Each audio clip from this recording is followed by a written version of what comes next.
Hey y'all. What's good? We are back. What's good, y'all? I missed y'all so much.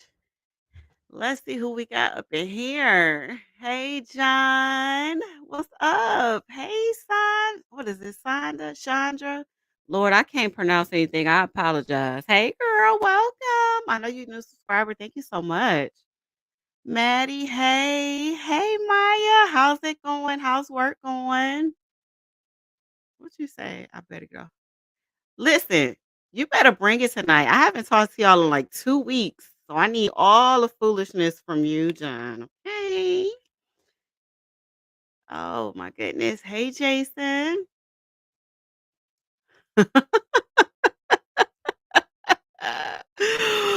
Maya, let me tell you. When I tell you I overate everything, we didn't do turkey this year. We did fried chicken, macaroni. We had sweet potatoes and green beans and potatoes and potato salad, like all of these carbs, right? Just a big ass carb dinner. But it was so good. It was so good. I ate twice and yeah, I need to put the stuff in the freezer at this point because I'm yeah. It's not good to keep eating on that, but I had a wonderful time. How about you? Did you have to work? Hey, Ames, how are you? Welcome. Are you a new subscriber? Thank you so much. Welcome. We cut up over here, so get ready. Let me tell you something. I have made a promise to myself that, like everybody else does at the beginning of the year, that is it. I'm gonna allow myself to pig out for the rest of the year, but come January 1st, that is it. I gotta get some self control here, okay? Because I am an emotional eater and it's not really hard for me to talk about my feelings or things that I'm going through, but I will sit and snack like crazy, and I gotta stop that. So I gotta get some self-control. I gotta get back to juicing and meal prepping and all of that, good stuff. So yes. Oh, do you mind me asking what type of work you do? I used to work in healthcare, and I remember having to work those holidays. Um, And yeah, it was a lot. I worked 12-hour shifts, and for some reason, I always ended up working Thanksgiving as well as New Year's and daylight savings. So I would end up working a 13-hour day that day.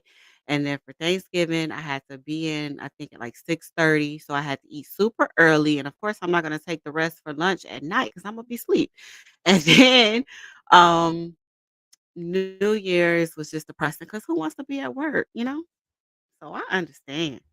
But hey, you got paid extra though. Now did the fried chicken have subject matter? John, don't you start, okay? That chicken had all the subject matter jurisdiction. It was the bomb. Oh, are you in the military? Oh, John, I don't miss it. I will never go back. I did it for 10 years and that's enough. I feel like that's something you can do when you're younger, you know? So kudos to whoever else is still doing that. It's not for me. I don't miss it at all. And I had even considered at one point, like maybe just doing like day shift or something, but I just don't like the idea of 12-hour shifts. They're not parent friendly. And my daughter's 16, my 2 boys are 7 and 8, and so it's just not fair for them for me to take that much time away from them, if that makes sense. So, they're growing fast, and I don't need to take that type of time away from them. Oh, cool. Well, thank you for your service. Hey, Bob Kitten, I haven't seen you in so long. Okay, well, y'all wanna get started? I'm trying to see which way I wanna go with this. Do I wanna read this article that I found first, or do I want to play the video? It's just like a piggyback off of the other 2 videos that I did with Detective Carpenter on the stand. The video that I found the volume is kind of low. So I'll give commentary anyway.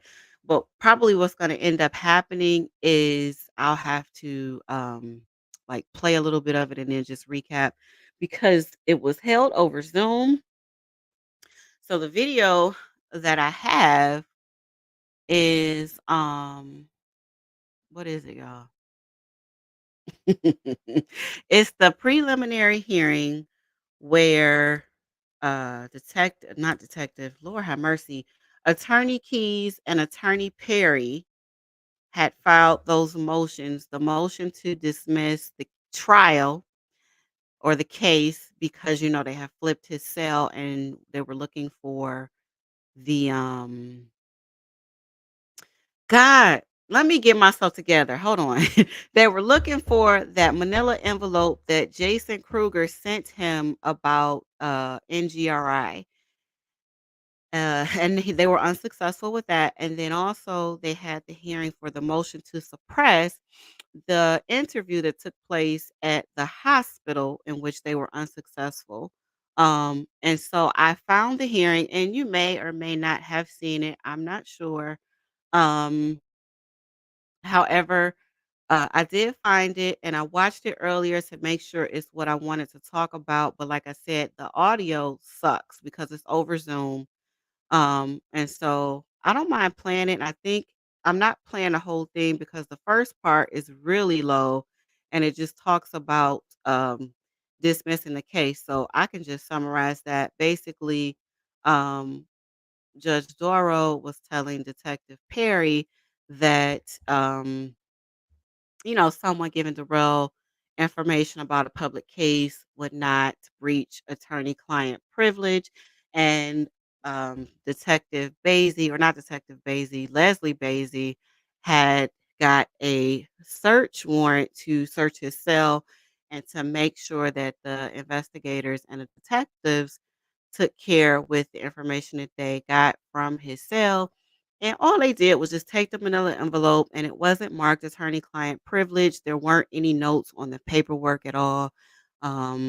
There wasn't any type of correspondence with the lawyers and Darrell on the paperwork stating that, this is what we plan to use. We're going to get you tested for this type of medical defect or this mental defect. And it wasn't highlighted or anything like that. It was just case law related to um, what he needed to do for using the NGRI as a defense. So that was the first part of the Lord have mercy. The first part of the hearing. Y'all, I'm nice and full, and I can't think right. So just, y'all know how I am. Just go with it, okay? The second part of the video is about the actual motion to suppress the evidence for the the phone call. I mean, not the phone call, the interview. So I'm gonna play that too, but I want to play this part first.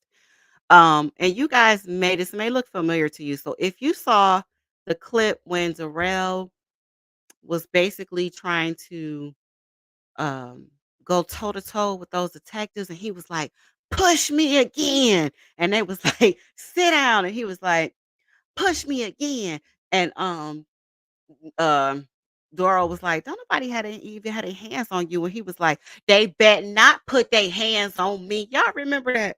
That's what that was from. It was from this hearing, and what ended up happening is at some point, I think at the 1 hour mark, nosy Leslie Basie done looked over there and saw that Darrell was sleeping, and she told Sue Opper, and Sue Opper got fed up, and so she told Judge Doro, and Judge Doro told Darrell's attorneys, like, look, you need to check on your client and see, what's up. Is he feeling all right? He's sitting there sleeping. What's going on?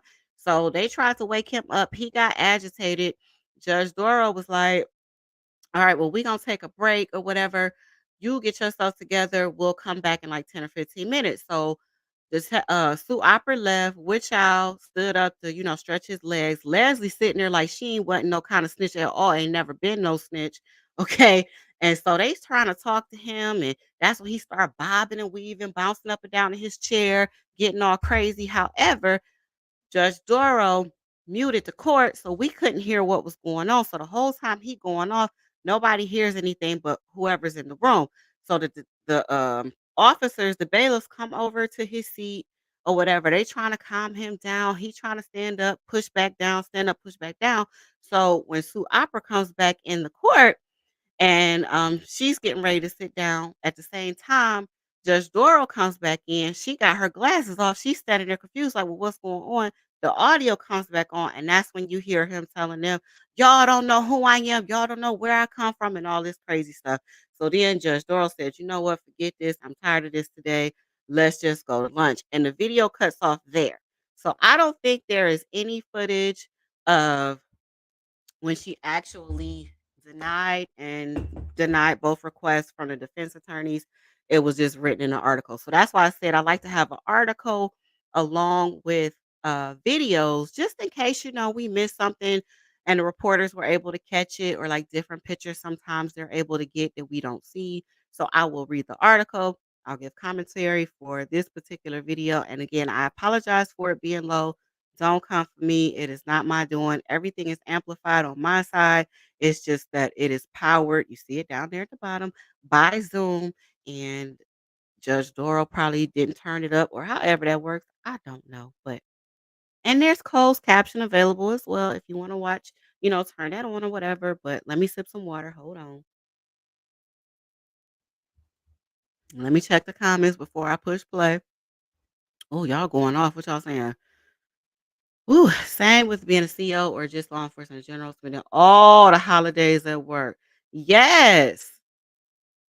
I don't know what they can do about that, but, like, I was talking to my aunt about it, and it's just awful. Like, I feel like, honestly, when it comes to working holidays with law enforcement or like any type of state job that requires, those 12-hour long shifts or like a hospital shift, they need to try to figure out how to break that up a little bit, especially if you work night shift. Like the body is supposed to sleep at night. And so you're already forcing yourself to do something the opposite of what it's supposed to do. So they need to figure out a way to break it up like 6-hour shifts or something. I don't know. Oh, excuse me. Hey, Monica, how are you? Are you my buddy from, let me see, the German living in California, if I remember correctly? How are you doing? Oh, I'm sorry, I just belched in this microphone. I'm so sorry. Hey, I understand. I understand. Hang in there. We're rooting for you. Leslie has a headache. Leslie is tired. Leslie is tired. She has been tired since day one. Okay. And I can't say I blame her because, she's like me. She likes to get to the facts. Ain't no playing around with y'all, okay? We want to come in here. We want to try this case. We all know you guilty. We saw you. There's no defense for you. We are tired of playing these games. Hey, what's your name? Kishana. Hey, I don't think I've ever seen you here before. Welcome. Yup, that's when he fell asleep. And he didn't even care. Like he fell asleep twice. He fell asleep. He woke up, looked around, went right back to sleep. Oh, he got bugged, didn't he? Did you see when they yanked him up out that chair? Oh god. Imma play it to the end. Imma play it to the end. At 9:45 though, Imma either have to put on some music or something because I gotta put my kids to bed. But Imma play it. It's hilarious. She a snitch. Look, y'all, I'm doing a video. For those of y'all that don't like my other content, Imma do a video of all the times I gotta try to go through the footage and remember all the times that Leslie was a snitch. That is gonna be hilarious. That's probably gonna be a live or something, but it's gonna be all the times that she snitched. Oh god. A snitch, yes. Try 12-hour days, then being on call. See, no, y'all not doing that to me. I give you 12 hours, that's it. I don't think these companies realize what that does to somebody. And that's another thing I was talking to my aunt about on Thanksgiving. With these jobs, a lot of times, it's one thing to be physically tired, but when you start to get mentally exhausted, that's bad, and that's what was happening to me. And, like, working in healthcare, my last healthcare job, I was working with children, that had diabetes and, like, renal disorders, and that was hard. It took a toll on me every day because not only was I up all night and not getting sleep because my children were really small at that time, just seeing, children sick like that and being diagnosed with something that they won't ever be able to be healed from, that was a lot. So I would bring home a lot of that with me, not realizing it. And that was another reason why I dropped out of nursing school too, because once I started taking those classes, I just realized it wasn't for me anymore, you know? So it takes a special person to work all of those hours. And then you're talking about being on call. That's just too much. I feel like that's illegal. I really do. Okay, I thought that was you. I'm so glad you made a live. Thank you so much. Thank you. Let's see what John's talking about. Ooh. Yes. Oh my God, John. 3 and 4 o'clock. I would be dozing off. I don't know what it is about that time when your body just says F it and you just, oh my God. Oh my God. And then I'm sure, like, in a prison, it's worse because a lot of people really start to kind of hallucinate and stuff at night. So they're screaming and sleepless and just, oh my gosh. Okay, girl, well, let's get started because I don't want nobody to be like, oh my gosh, she talked too much. Look, okay, I gotta talk. This is a commentary channel. I gotta talk. I gotta laugh. I gotta engage with y'all because I appreciate y'all. I can't just sit up here and push play and then we just sitting here looking. This is supposed to be a good time. So yes, thank you so much for coming. Okay, so let's do a little bit and then we gonna chit chat. I'm starting it at 39:42. Up, let me put my thing up. Let me put my good old banner up here. Hold on. Where is it? What is that? I don't want no credit card. They emailing me about a credit card. Okay. All right. Can y'all still see everything?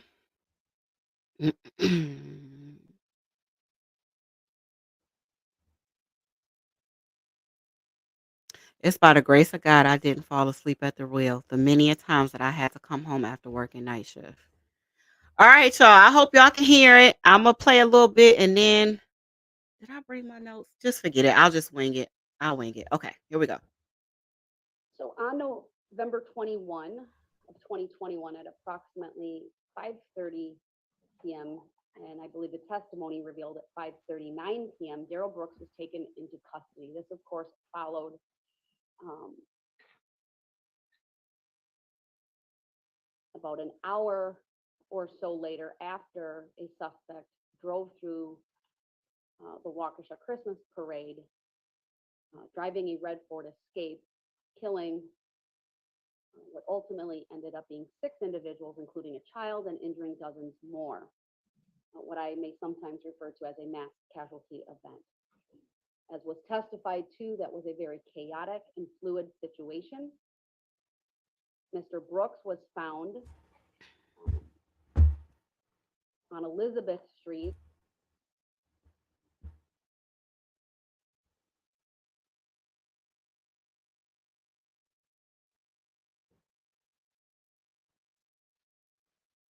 Oh, Lord.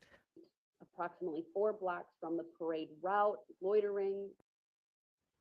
Hold on, y'all. What the heck? You know what's going on? Hold on, y'all. I'm sorry. Is it too low or you don't hear anything? I might have to try to find another one.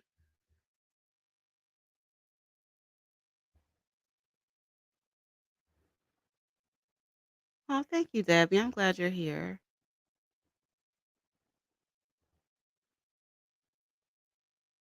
Much worse. It's too low. Okay, let me see if I can find another one. Hold on. What is this called? I'm sorry, y'all. Let me see. Let me see. Be patient. Don't get upset, please. Okay. Let me try to type in because I don't know if I seen the one that I wanna play in its entirety. Like, I just saw, um, like, at the end where they escorted him out. Hold on, let me see. It might be another one available. This is the bail hearing. Let me X this out.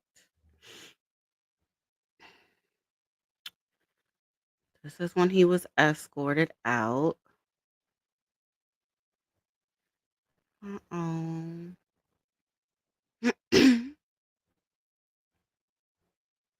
Y'all, if I can't find one, and I just have to read it, and I'm sorry. I told y'all it was low. See, I have on headphones, so for me, I can hear it a little better. Um, I'm looking though. Hold on.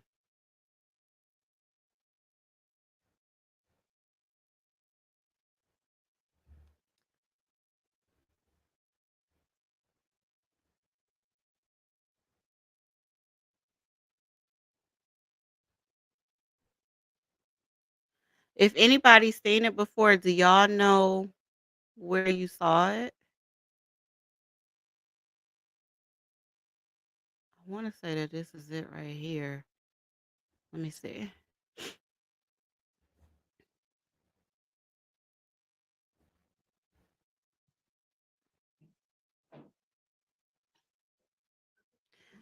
So I think this is a different one, but I think oh, excuse me. No, this is not it. Oh no. I hate when I have a good plan and it doesn't fall through. Mm. I know Maya.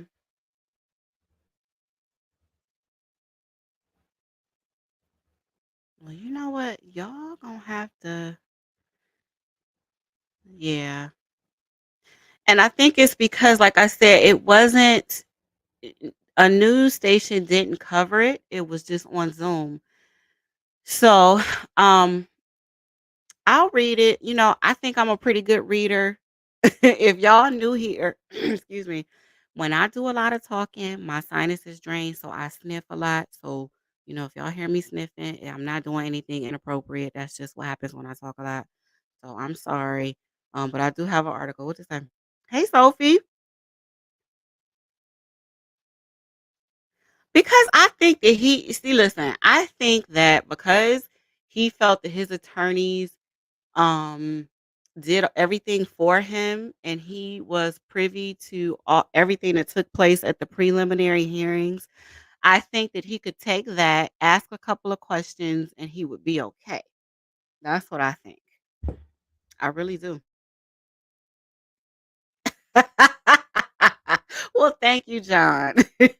Okay, read it is fine. Okay. I'm sorry, y'all. I tried. It's just, oh, it sucks. Okay. Let me stop sharing this. And I'll just read, a couple of articles. What I do want to play though, here, this is what I'll play before I read the article. Because y'all know I love to improvise. Let me go back here. I will play the first part of the I will play the video from the hospital from when they first questioned him. We'll play that and then we'll use that as a segue into the article. And then that way we could talk about Miranda rights, um, audio recordings, and everything like that. So I hope that's cool. Let me reshare this. Do, do, do. So this part of the interview is the one that they tried to get suppressed. So basically suppression so that the jury would not be privy to this recording. So here we go.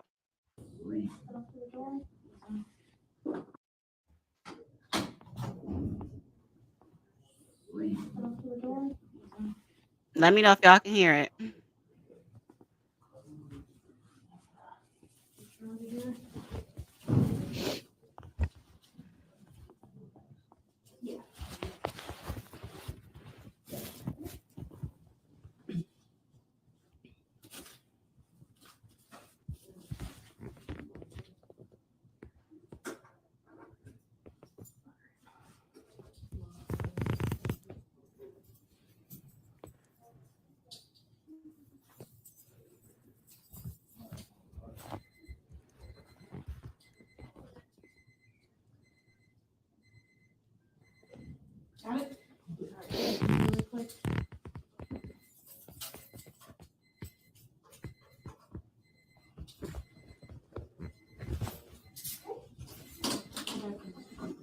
Hi, Darrell. I'm here to talk to you real quick. Want to just step in here for me? Yep. I'm all right. How you holding up? This is actually when he met with that lady because he thought that he was gonna claim a civil rights police brutality case. So we'll listen to this real quick and then we'll go into the next part. I was asking how you're holding up. Oh, Man, I finally found out everything I was here for, and I cried for like an hour straight. I had to get a new mask. My heart dropped. I'm not in good shape. Oh, I am so sorry to hear I'm that. not in good shape. I'm so sorry to hear that. Let me just cut right to the point because I know you got stuff going on today. Do I? Yeah. Oh my God. So, I heard that you had to go to the hospital get checked out for some Yes. injuries. Yes. Okay. So, and you said it was from the police Yes. roughing you up. Okay. Yes. So, I don't know what you're used to, but in Waukesha, we take that very seriously. That claim very seriously. And I want to investigate and look into those officers that did that to you. I don't think that that's right if that's what happened, and I want to be able to kind of go through and see what's going on with those cops and what might have happened. Even the detective said too when they came up, they was wondering why they had their knee all on my, because the only arm that was free was this one. Okay. And I kept telling them, I was like this. I said, my ID's in my back pocket. I'm just gonna give you my ID so you know who I am. And when whatever who the guy was, when he grabbed this arm, he yanked me so hard, I felt my shoulder pop. Oh. I actually heard it pop. Oh. And then he slammed me, boom. My shoulder hit, this side of my face hit, and then my knee was like, my leg was kind of up like this, and then this hit, boom. That's how I got all these scars.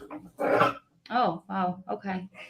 And they had to x-ray this knee because this knee was scraped up, and right here they was concerned that somebody been broken here because they said this bone was sticking out further than the other knee, so they wanted to x-ray the knee.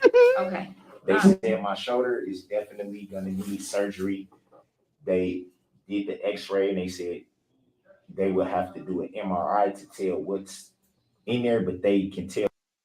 Now, Bob Kitten, I'm really wondering what would have happened if Officer Carpenter, the only one that had the body cam, right? If she had not went there to help them, I wonder what would have happened because nobody else had body cams. And I understand that he was medically cleared, but I wonder how far that would have gotten because I truly believe that he didn't know that there were body cams. And I think that he was really in high hopes of it being his word against theirs. I'm really wondering. Because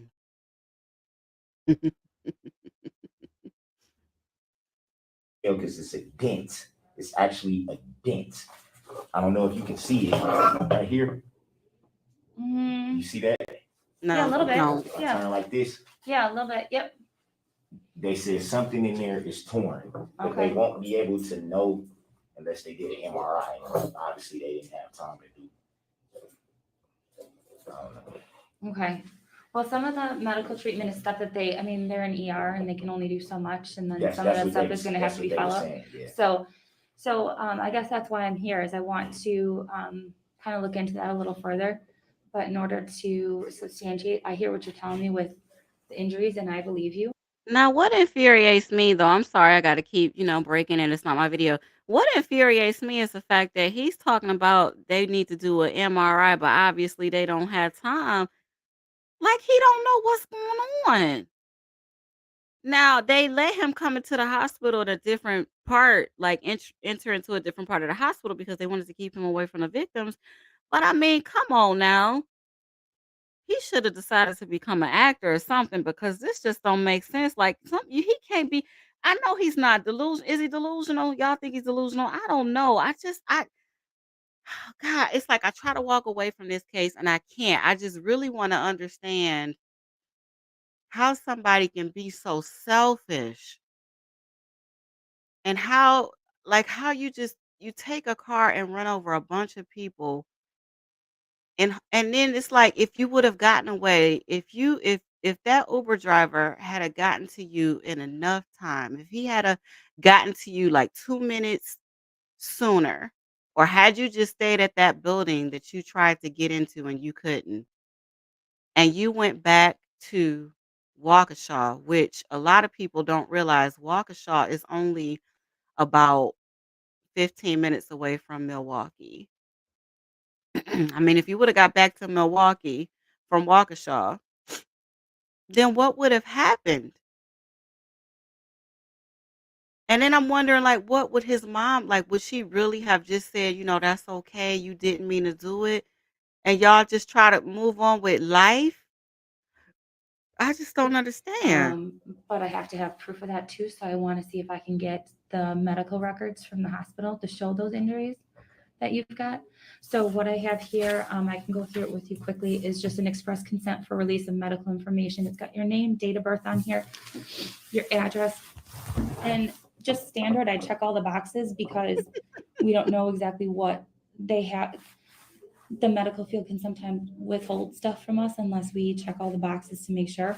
So if I go through and I get something and only gives me limited information, I got to come back again.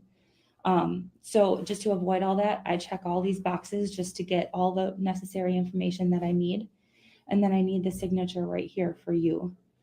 And if you're willing to do that, I can get you a pen and we can get you signed that, and then I can get on my way and start looking into this a little more. Okay. Do you have any questions at all? Not about this, but the were my phones kept for evidence? Yeah, we talked about this yesterday. Right now, they're being kept for evidence, and then you'll get them back when we're done with them. They would bring them over to my property. If you're still here, yep, they'll bring it in. Okay. No, that's I was just concerned because, um, my kids' numbers are in there. Yeah, I got one kid that's grown, so we're not trying to keep that stuff no, from you. I know You know that. what I I mean? was just wondering because I'm like, I don't want. I know they were saying something about, yeah, they had to, like open them up or something, or Yeah, it's called a forensic download. So they're basically just going to grab the content from it, but it's way above my. I don't deal with the technology stuff very well. yeah, So, yeah. All right. So what I need from you is a signature right here. You're the Hey, Terry, it's so good to see you. Thank you for coming to my live. Hey, Bob Kitten, what you talking about? If you're still here, right? He knew they had it the whole seat. He knew they had it the whole time. He just wanted to sit up there. I'm telling y'all, a lot of people was pissed 38 hot at me about that interrogation. But there's no way, and I'm not a detective at all, but I have a brain, okay? And I know a lot about criminality, and I know a lot about criminals, and I know what I know. And there's no way if I was Detective Carpenter that I would have sit there and let Darrell play in my face like that. Because here's the thing. Everything that this person just spoke with Darrell about, she has to tell the investigators so they can write a report, right? They're always going to keep a point of contact with everybody that's in contact with the criminal. So they don't know what he told her, not to mention it's being recorded, right? So I'm pretty sure at some point Detective Carpenter had to sit and gather enough evidence so he could try to make an outline of, what he wanted to discuss with Darrell, right? So I don't know. Everybody feels differently, and that's cool. But there's no way I would have let him sit there and play in my face for 4 hours. And almost 2 hours of that was about Erica. And I understand that the domestic V was part of the charge. However, it did not need to be talked about that long. And like I said in my last video that I just uploaded a couple of hours ago, to me, if Detective Carpenter already knew Darrell was a liar, we all know he's a liar at this point. The fact that he sat up here and lied and said that they slammed him when he knew that was a lie. He knew when he went in there to question him, he was lying, right? So if you know you dealing with a liar, it don't matter if you feed them, bathe them, clothe them, house them. A liar is a liar, right? So why would you, if you know he's a liar, you know you can't do nothing to get him to crack, why waste your time? That's just me. Like, why would you waste your time with this? It just don't make sense to me. He knew they had his phone. He knew that he knew they had everything that was on his person. His ID, that sandwich, the key fob, all of that. Darrell knew. He just wanted to make sure. So now he's trying to see, okay, well, who can I trust enough to get information from?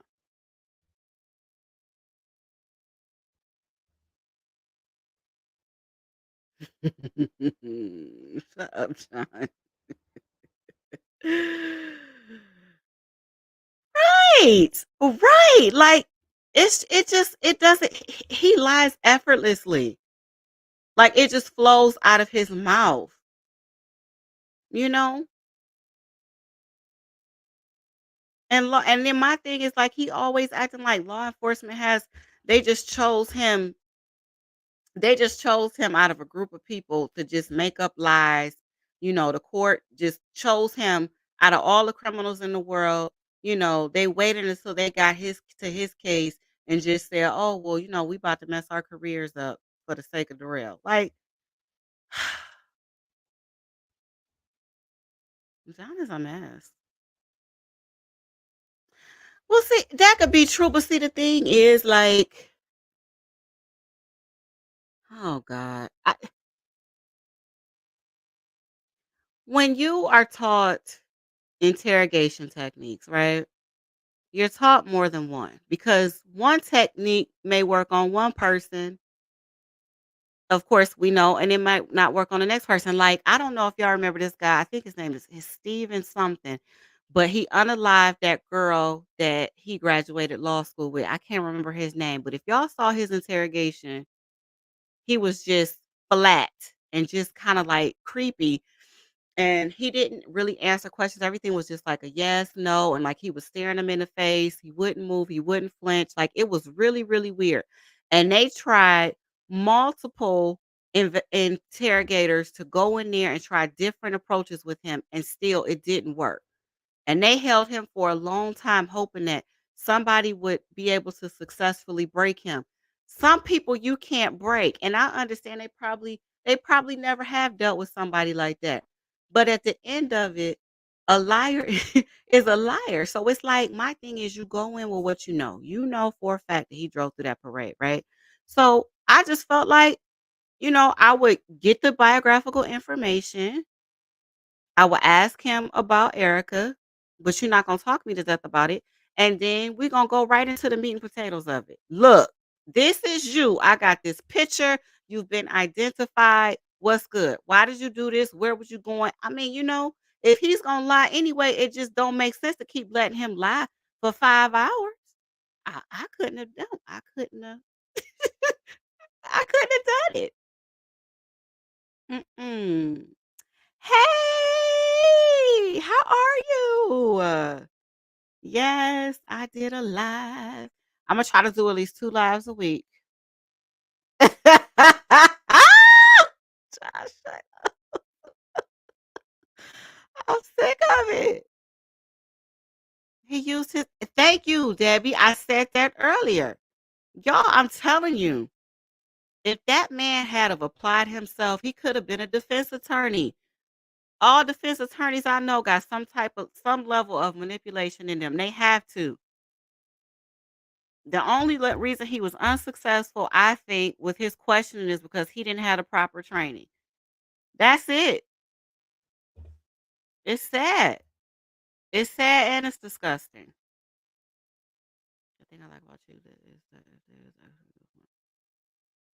oh, thank you, Kelly. I appreciate it because listen, they come for me and I don't care. I'm just gonna say what I gotta say.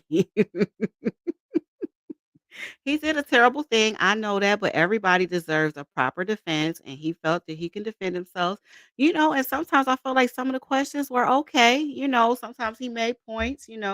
It's just that, his personality. disorder got the best of him at times, and unfortunately the thing that he did, you could not defend, but hey, I give the man some credit for trying. I couldn't have did it. He still was he said it, didn't he? That wasn't me. He had long hair. And he had a beard. I don't Do you see that on me? He even walked up. What's that man's house he walked up to? Walked up to his house in his face. And the man was like, I was standing toe to toe, eye to eye with you.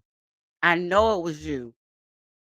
And he still was like, do I look like I'm such and such weight and X amount of inches tall? Dude, really? Like, it didn't matter. It was just in him to lie. And I think that's just from childhood. I swear it is. I'm telling you, his mother let him get away with too much. I don't care who disagrees. His mother let him get away with too much. This is not something that started once he became an adult. It's not. He learned at a young age, if I say this or do that, if I can manipulate my mother to let me have my way, fine. And he ran with it, and she let him get away with it to the point where she became afraid of him or whatever the case is. And now it's too late. It's too late. That's true, John. But see, that's what I'm wondering. And I like Detective Carpenter. I do. I don't have anything against him. But my thing is, if he knew that he wasn't going to get anywhere with him, I would have been like, all right, take him back to his cell. Like I said earlier, if y'all didn't get a chance to see that video, take him back to the cell. I would have showed him that picture. This is you. You know it's you. I'm done playing games. Take him back to the holding cell. I would have had a huddle with my other interrogators, my other detectives, and said, listen, I need somebody else to talk to him. Right. But see, this is the thing. He interrogated him for so long that once you get to the 6 hour mark, that's it. It's considered coercion at that time. So that's what I'm saying. You spent so much time getting nothing when you could have just swapped people out. And then Officer Stern, no disrespect to him, but I don't even know why he was in there. What was his point of being in there? Was it a learning lesson for him? Like, was he just shadowing? I don't know, because he didn't bring anything to the table. He didn't bring anything to that conversation. Yep, she did. And she's still enabling it. I can't stand her. Patient signature. And then I can give you the date. It's the 23rd. Are you able to? Well, it's kind of. I know it's not limited. as Do the far best as that it- you can. Signature right here on that line, and then I'll sign as a witness after. Didn't he say he hurt his left arm? Is he left hand? Does he write with his left hand? I can't remember. Because I think he's signing some paperwork now and he's trying to say that he can't write, which you don't use your shoulder to write. You use your flexors and the palm of your hand and your forearm. So I don't know how that would interfere with his writing ability, but whatever.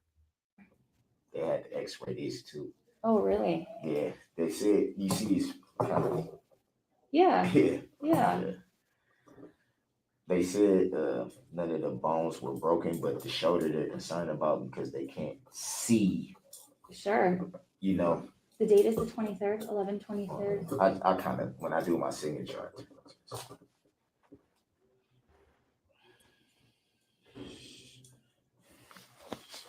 And the time right now, you can put 12:35 p.m. Yeah, I showed. I was like, who were those guys? What were their names? Like, Yeah, I mean, I know who they are, so I'm gonna figure it out. Some of them weren't with our department either, so that's why, at our department, we don't do that stuff, and if we do, we look into it. And so, there was another department, so that's why I wanna look into it more, oh, because that's that's what not, it was. yep. Oh, So that's why I wanna look into it and make sure that, we don't tolerate that at all. I was kind of surprised. I was just like, damn. Yeah, no, absolutely. Like I said, I don't want that to happen to you or anybody. It doesn't matter what's going on, right? Yesterday, they wouldn't give me any Tylenol for it at first. It didn't even help when they did give it to me. It's like a burning sensation that just keeps doing this. Keeps doing this. Are you gonna be able to get some follow up in here? They, I know I've it's been asking them for something for the pain ever since last night. I haven't even seen a nurse yet. ugh, I told them, I said, I can't. First of all, I'm sickle cell anemia, so I'm cold. I can't sleep, and then I can't I can't get comfortable because everywhere I turn, my sleep on shoulder your shoulder. Yeah. throbs, and it's like a burning sensation that is just. If I try to lift my arm too high, it hurts. If I turn it a certain way, it hurts. If I lay on it, it hurts. If I Sure. They said something was definitely wrong. They just couldn't tell from the X-ray because the X-ray didn't show any broken bones. Okay. But they said Well, something I'm is. glad at least there's no broken bones, right? Yeah, There's nothing in the shoulder, if I remember correctly, and it's been a while since I've taken anatomy. Ain't nothing in the it's a ball and socket joint. It's two bones that come together. You got some ligaments in there, tendons, nerves. Uh, wh- maybe you pinched a nerve or you just lying. I don't know. You know, I know a lot of people like, oh no, he didn't hurt his shoulder. I'm not gonna say if he hurt it or not. I know he wasn't slammed, but I don't know what state he was in prior, to this occurring. So it's not okay for me to say if he is or isn't hurt. I just know that he wasn't slammed to the ground. However, I know your shoulder's not broken. You will be in excruciating pain, number one. And number two, there's not much going on in there to where they can say that it's definitely something wrong. Mm-mm. Lord, this man. but they But definitely but told if me, there's something else going on, I want to know and about it and I I'll look won't into it. know Okay. because obviously they couldn't do an MRI, so I don't even know what's wrong with it. But they said yes. Let me check these comments. It's his right shoulder. So why is he acting like he can't write? Debbie, I'm not yelling at you. That's just how I talk. Why is he acting like he can't write? He's supposed to be left-handed, but you hurt your right shoulder. So what just is he right-handed? I thought I saw on jail documents that he was left-handed. I don't know what the man is. I don't think so. I just think that listen, I think all detectives believe that they're good interrogators. And I think that for the most part, Detective Carpenter wanted to be somewhat fair. I think that he wanted to keep the situation calm. Um, and I think he just wanted to do his job to the best of his ability. But part of being a good detective, in my opinion, is knowing what you can and can't handle and knowing what your strengths and weaknesses are, right? So if you know that you've it's been an hour, it's been 2 hours and you're not getting anywhere, that's when you have to be honest with yourself and you just have to leave the room and say, I don't know if I'm the right person to interrogate him, you know? Because I believe ultimately all police officers get the same training as far as interrogation techniques, but that doesn't mean that you're going to be skillful at each technique. You have some cops that only use, the read technique. You have some cops that do what Detective Carpenter is, where it's just, you come in and you just get like the factual information and you kind of let the detainee lead the interrogation and you just kind of ask questions throughout. You have some that are just no nonsense and they just come in and they ask you some questions and that's the end of it. Either you're going to tell me what I need or I'm done with this. You have some interrogators who will, if it's defendants, multiple people that are being charged for the same crime, they'll try to pit one against the other to see who will break first and give the most information. So you have to know what you're good at. You just have to be honest with yourself and to get the job done. So, like John said, I mean, eventually we probably could have gotten something out of Darrell, but unfortunately, after a certain time, you can't interrogate that person anymore. So, I don't know. He's right-handed. Okay, he might be. I don't know what the man. I mean, that's cool. I understand 2 interrogators, but it's just like I just know, like, off of interrogations that I've watched, you have one is usually like a supervisor if they're able to do it that way, and the other one is kinda just like, maybe a newbie, a rookie, or whatever. And it just seems like it's kinda like a dance, if you will, like one will feed off the other. So, it's one person who's interrogating and maybe that one isn't getting anywhere, and then the other one to kinda chime in, with a slightly different approach or, something like that. I don't know, it's just really different for me. And not me trying to be judgmental, it was just different, and like I said, it's a shame that it went that long without anything.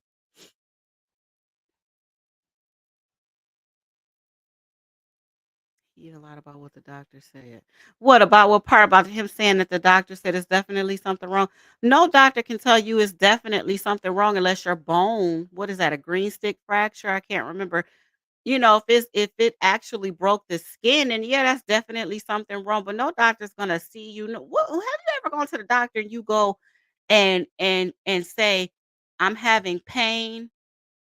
Pain is subjective. They can't It's up to you to describe the type of pain, and then they start to rule out things based on location. So you can't go to the doctor or a hospital and say, "Oh my god, my stomach hurts." "Oh, well, it's definitely something wrong." What? You may just have gas or anything. Like, you can't just say it's definitely something wrong. A doctor can't make that type of diagnosis without, ruling out different ailments based on testing. They just can't take your word for that. He's a liar. He is a big liar. He spends the entire interview with Carpenter waving them around. That's why I keep yelling out circumduction. You got your shoulder doing a whole what, 360 until he says something you don't wanna talk about, then all of a sudden y'all remember at the very beginning, we probably ain't even gonna get to the subject I wanna talk about, but that's cool because I ain't seen y'all in a minute, so we gonna chat. But in the beginning of that interrogation, when God, I should go to it. He was, kinda like holding like cradling his arm with his other hand, acting like, I guess acting like he couldn't move it at all. I'm sick of him. Like a burning sensation. Yeah, I don't know how to say this.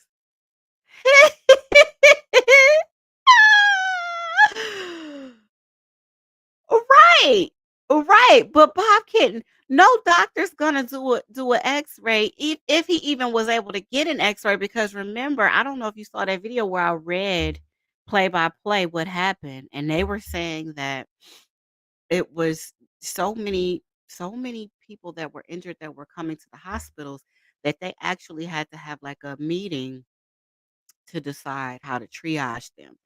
And so all of the ER at each hospital, all the ER rooms were full, right? They not gonna let the person that caused all of this, and they can't. I guess they can't do that. But I'm just saying, you can't. People laying on the floor with actual broken limbs and bleeding out and all of that. You think they gonna step over them and say, "Oh, wait, wait, wait, his shoulder is hurt. It's definitely something wrong. Let's get an X-ray." No, sir. You getting pushed to the bottom of the list. We got emergency surgeries we got to do. Mind you, remember he was at the substation for 2 hours before they took him to the hospital. He was only at the hospital for a little bit of time. I wanna say another 2 hours. He was discharged at 11 something. I have my notes upstairs. He was discharged a little bit after 11 before they took him to that holding cell. I don't even think he got an X-ray, honestly. I don't know. I didn't do a FOIA request for anything, so I don't know, but that's just what I think. I heard about, Slender Man and Shabizz, yes. That Shabizz case was off the chain. I don't feel sorry for her. One bit. Sickle cell doesn't make you cold. It makes your joint and muscles hurt due to blood cells. Did he say he had sickle cell? I know that man did not say he had sickle cell. I didn't even hear that. Oh, my love Fee is here. Hey, Fee. I missed you so much. What you been up to? How was your Thanksgiving? They had to do something because he demanded to be checked out, but unless he's dying, he's going to die. You listen, let me tell you something about the hospital. You probably work in a hospital. He could demand all he want, but he can demand all he want. But if it's something else more pressing going on, I can't think of the terminology right now. If you got people bleeding out, people needing emergency surgery, people with broken bones, he can jump up and down and do whatever he want. He can't just go in there and be like, oh my God, my shoulder hurt. Mm-mm. X-ray probably wasn't even available because of all the other people needing immediate treatment. He was demanded to Detective Carpenter and them, and I'm glad that, they took him. Well, they had to. They couldn't deny him that right, but he's trying to act like, um, they came in the room immediately and did the X-ray, and they told him something is definitely wrong. And now he don't. That was just a play up, so he could try to stay there to figure out how he was gonna get the heck back to Milwaukee. That's what I believe. He said what? He said he had sickle cell. How did I miss that? I must have started daydreaming or something.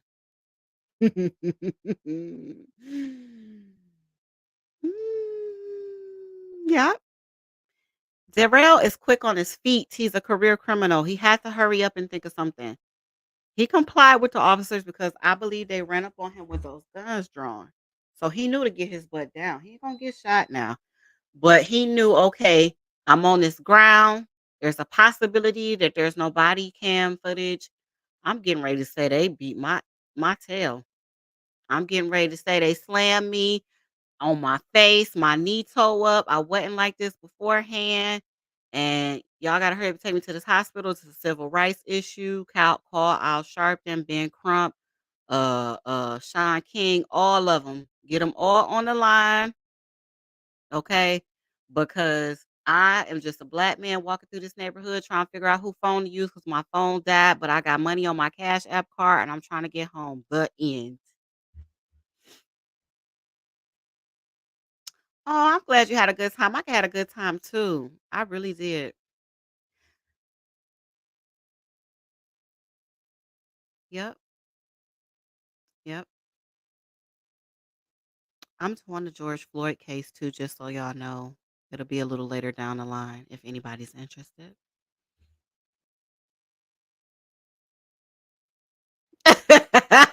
But what's the dent? Like, let's do a little anatomy here. Okay, so when you flex your shoulder, let me see, let me just remember if I know what this called. So you got your scapula back here. That's gonna move a little bit. So it will be a little bit of dent, where that articulation is, but that's normal. You telling me that they slammed you that hard that a whole dent is in there? So what, did the bone cave in? But you said that they did the X-ray that said that it was no broken bones. So which one is it? Like he didn't think it through. He didn't think it through. Something is definitely wrong Sounds because up. they like you shouldn't have a dent right there. They don't know if it's like I said when he pulled it and it popped. Did he tear a muscle? Did he? They don't know. They just like you're gonna definitely have to get this looked at. We don't know how soon if or when you'll be getting out or whatever the case to follow up, but you definitely need to get an MRI because something is definitely wrong with that. Okay. Well, I'm sure that the nursing staff here, but now that I have access to medical records and things like that for this, I'll be able to know the further treatments that you get as well. And we'll be able to look into that and make sure. Okay. See this too? Yeah. What's Yeah. going on with It was all from the slam. really? Yeah. Okay. Yes, I told them about they didn't even do the X-ray on I think they did like sort of around my wrist right here. Okay. They didn't do. I was telling them like my fingers. I don't. Something looks. This you can tell something's wrong. Yeah, with that. something's going on there. Yeah. Okay. All right. I'm gonna look into that. Okay. Do you have any questions for me at all? I just wanted. I'll keep you updated. Okay. Yeah, this isn't right, man. Yeah, I agree. I agree, and we don't tolerate that shit. You just ran over the whole city of Waukesha and you telling me that this ain't right? What is wrong with this man's mind? I really wish that I could learn more about his upbringing. I really wish I need more. I need more. I need to get a couple coins together so I can do a FOIA request, so I can do some digging. And I really want to know more about this quote unquote antisocial personality disorder that he has. I want the reports that Judge Doro has, and I want to analyze them for information. Bobkin, do you work in healthcare? The dent is when you flex your arm, right? He is some.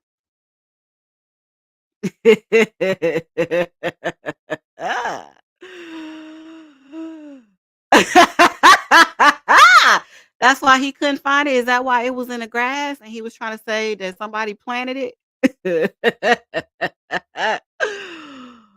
Woo! Imagine if all the victims who saw him crashing through the parade saw him sitting there.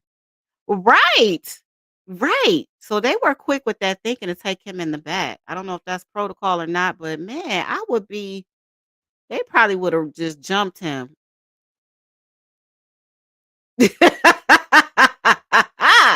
Waste of a good sandwich. Whoo! They were, Debbie. I read that. I don't remember what video. I've done so many videos. I can't tell you which one it was, but yes, it was a children's hospital and it got so bad that they had to take adults to the children's hospital and then they had to figure out which hospitals had surgeon the operating rooms available, which surgeons were able to come in short notice.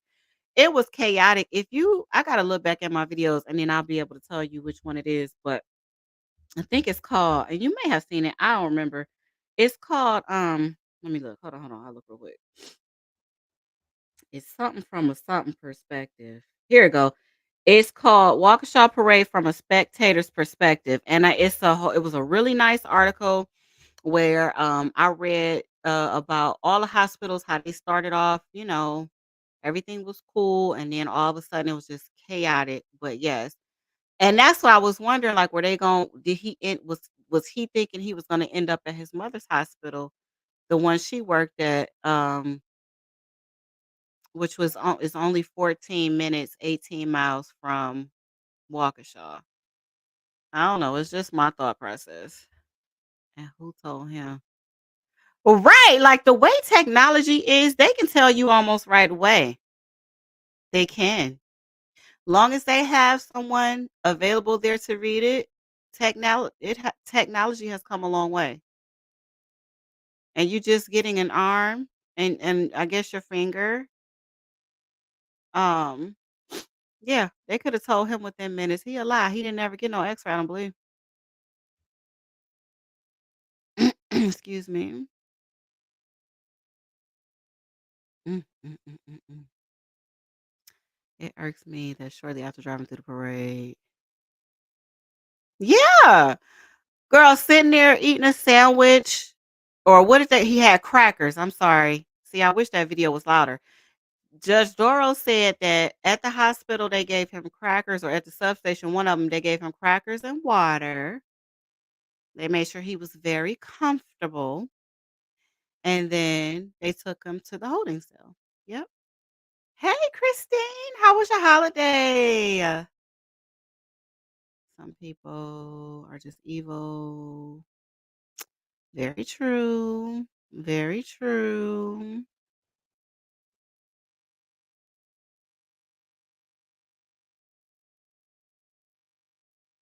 Mhm. Mhm. Okay. So I'm gonna do what I can to see what's going on. All right. I definitely appreciate you because I didn't even think. I just thought it was just gonna be like, okay, that happens. So Yeah, it what? does. No, not Mhm. so what. And I'm just like, so like, how can these people? I mean, I understand. It was graphic things, or now I know, but I was just trying to gauge, like, if I'm not showing, I'm telling you guys, like, yo, I don't have any weapons. I'm trying to get my ID to show you who I am, and you still, you know, I was just like, man, this bullshit. Yeah, I get it. We don't tolerate that. I'm gonna look into it, okay? We'll figure out what's going on. All right? What's your Mhm. name? My name is Jessica. Okay? I appreciate you coming in. All I right. just thought I was just gonna have to just be like, well, No, that doesn't sound fair, does it? no, it's not. It's not. Okay. All right. We'll take care of Darrell, okay? Thank you. All right. Oh, You're one, welcome. one more thing. Sure. After everything's over with, will my mom be able to get the truck back or get at least everything that's in the truck out of it? Yeah, so we Like, have some legal obligations of how, you know, when we can release it versus how long we have to hang on to it and things like that. Once those legal obligations are met, your mom can get the vehicle back. I don't even think she gonna want the big. Now, to me, that was admission of guilt. Don't y'all think? You asking, can your mom get the vehicle back? So basically, you're admitting to being in possession of that vehicle, and that is your mom's vehicle, and she needs it back. To me, that's admitting that you were the operator of the vehicle.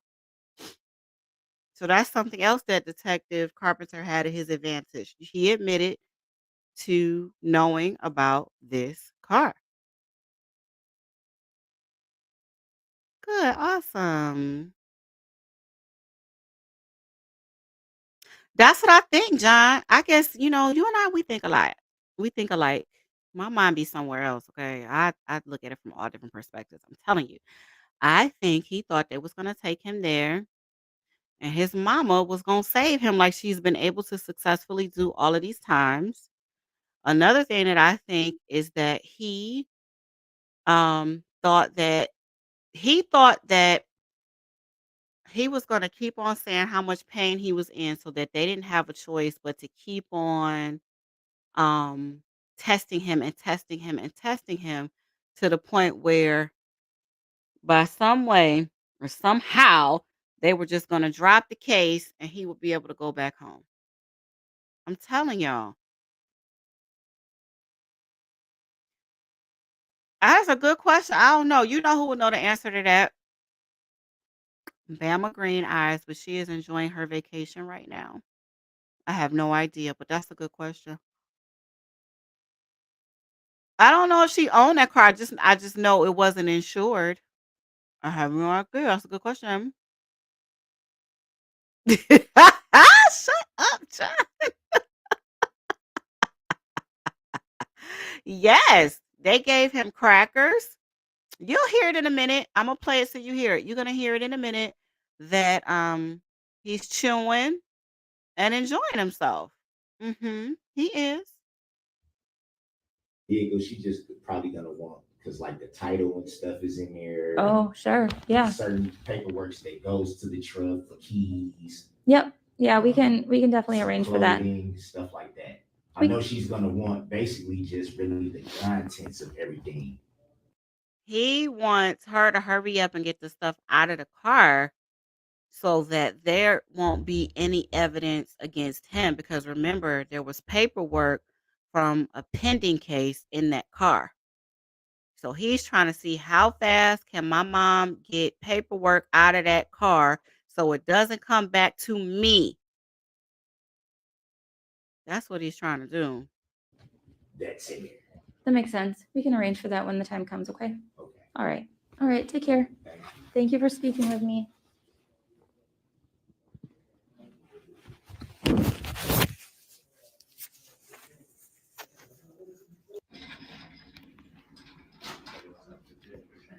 Okay, so if you remember Detective Carpenter's when he was being cross-examined by Darrell asked him, did the recording start um prior to him starting the interrogation. So I'm gonna read something real quick, and this is from the Wisconsin State Legislator. It's 968.73, and it's basically going over recording custodial interrogations. So a custodial interrogation is when a detective will question a person who is being detained in connection with a criminal investigation. Okay, so under Wisconsin state legislator, it says that it is policy of the state to make an audio or audio and visual recording of a custodial interrogation of a person suspected of committing a felony unless a condition under some other statutes apply or good cause is shown for not making an audio or audio and visual recording of the interrogation. A law enforcement officer or agent of a law enforcement agency conducting a custodial interrogation is not required to inform the subject of the interrogation that the officer or agent is making an audio or audio and visual recording of the interrogation. So y'all know that was a big thing when Detective Carpenter was on the stand, because Darrell felt like, when I told you that I didn't want to talk anymore, you should have cut the recording off. But per this statute, Detective Carpenter, Detective Stern, nobody else had to inform him anything regarding audio and visual recording. Okay. So we can just dispel that right now, Darrell. That wasn't going to work. However, the reason why he was trying to say that is because during that preliminary hearing that I was trying to show y'all, his defense attorneys were trying to suppress the evidence um related to this interview that y'all getting ready to listen to. And it's more so after he said he didn't want to talk anymore. But if you pay close attention to it, when well, I'll go into that. It goes into Miranda warnings. So basically, to sum it up, when you are um when you want to exercise your Miranda rights, and let's say you want to end an interview, then you have to make sure you expressively say it. So you can't just say, "Oh, I don't wanna talk right now." Well, we don't know what right now is. That could mean that you wanna sit there for a second and we just have a stare down. That could mean, you wanna go use the bathroom. That could mean that you might need, something to eat, something to drink, whatever the case may be, you might need some rest. It doesn't mean that you are saying, "I don't want to talk right now. I don't wanna talk to you at all. I don't know what you're talking about. I want a lawyer." Those are 2 different things. And so Darrell felt that because he said, "I don't wanna talk right now," then the interview was over. However, when Detective Carpenter left the room and Detective Stern was left in there, then, he started to tell on himself a little bit. And so that's why they were trying to suppress that evidence. And it didn't work because this was played in court. So let's listen to this part. This is Detective Jay Carpenter, the City Waukesha Police Department. It's November. Okay. November 21st, 2021. We're at Waukesha Memorial Hospital, 725 American Avenue in the city of Waukesha. The current time is 22:56 hours. Be conducting interview with suspect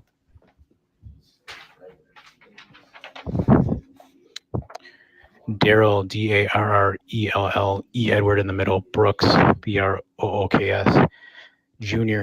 He's a male, black, date of birth 2/21 of 82. Also present will be Detective Ben Stern of the City of Waukesha and 2 federal agents from the FBI. This will be conducted in the blood draw room at Waukesha Memorial Hospital, which has video surveillance recording connected as well.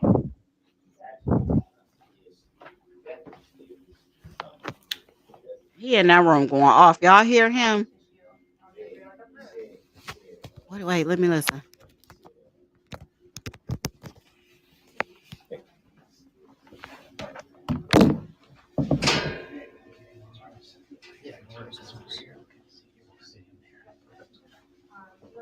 Now I heard something about him say something. The nurse or the phlebotomist said something about soft tissue something. I couldn't make it out. She needs to get to talk to my mobile home. Don't forget the extension cord.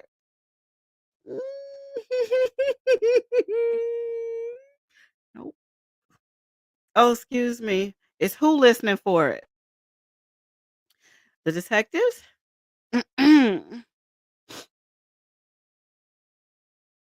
That's right. That's right.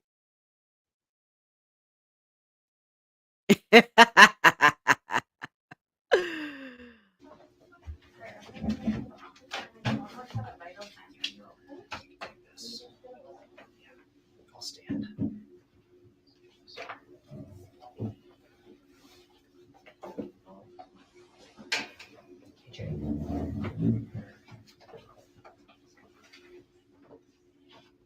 Just got an audio recording running there.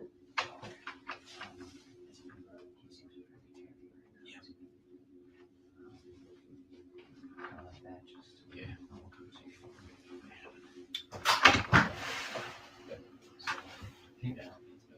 There's a camera right there. The only dead spot's that chair. Just so you know, we have no audio, but there is a camera. The only dead spot's that chair. I just. And if you do want it, just let us know. We'll say. Yeah, thank you. Yeah. And we're gonna put a sign on this door saying don't enter. Okay, thank you. 113, also 1820.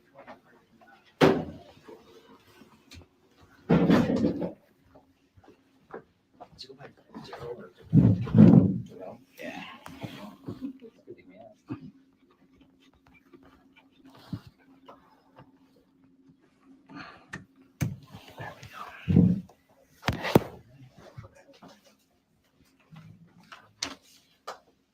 Here goes Daniel.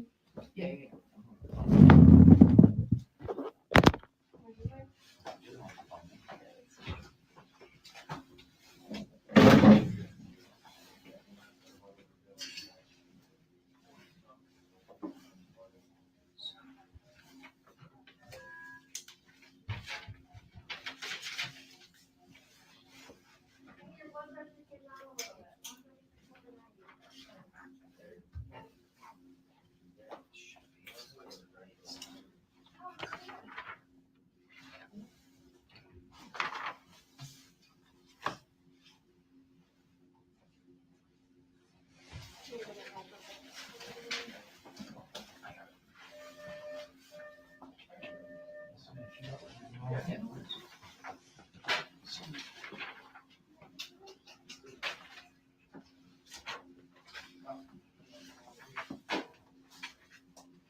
Kind of what I'll do.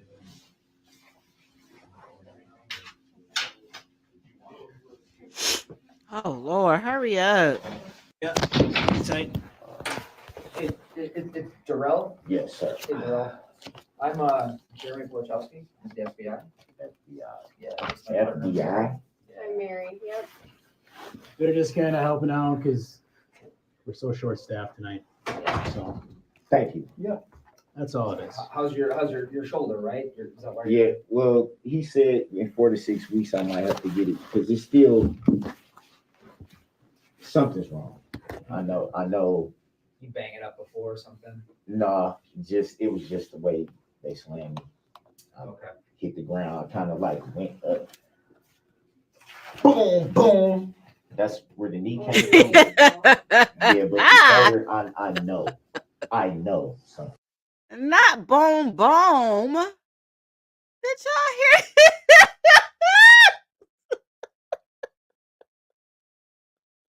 Wait a minute. Wait. I done listened to this a bunch of times. I don't know why it's so funny. So you mean to tell me you walked off the porch and then somebody just put you up in the air, was like boom, boom, and ain't nobody else say nothing to do nothing, just all standing around, standing around looking? I cannot.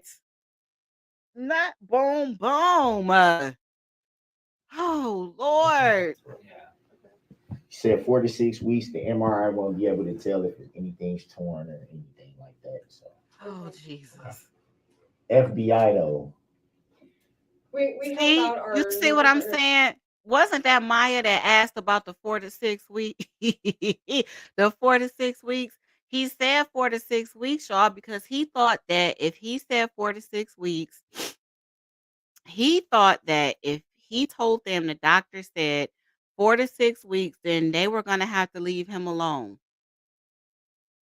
And that I need to look up how long it takes for, or how long they have to indict in Wisconsin, because that could have been something that he was trying to do. I'm thinking he thought, okay, if I tell them 4 to 6 weeks, let's just say 6 weeks, right? What is that? Almost 2 months. I need to look up and see how long they have to indict. Maybe he thought if I can prolong it in this hospital, they can't do nothing to me. They got to drop the case. I can go back home. He was thinking something.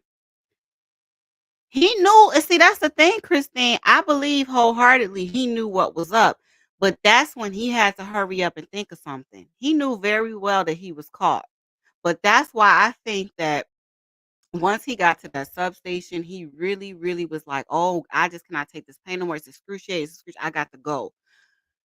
And they had subpoenaed his blood for to check and see if he was under the influence because he didn't, he wouldn't submit to his blood being drawn.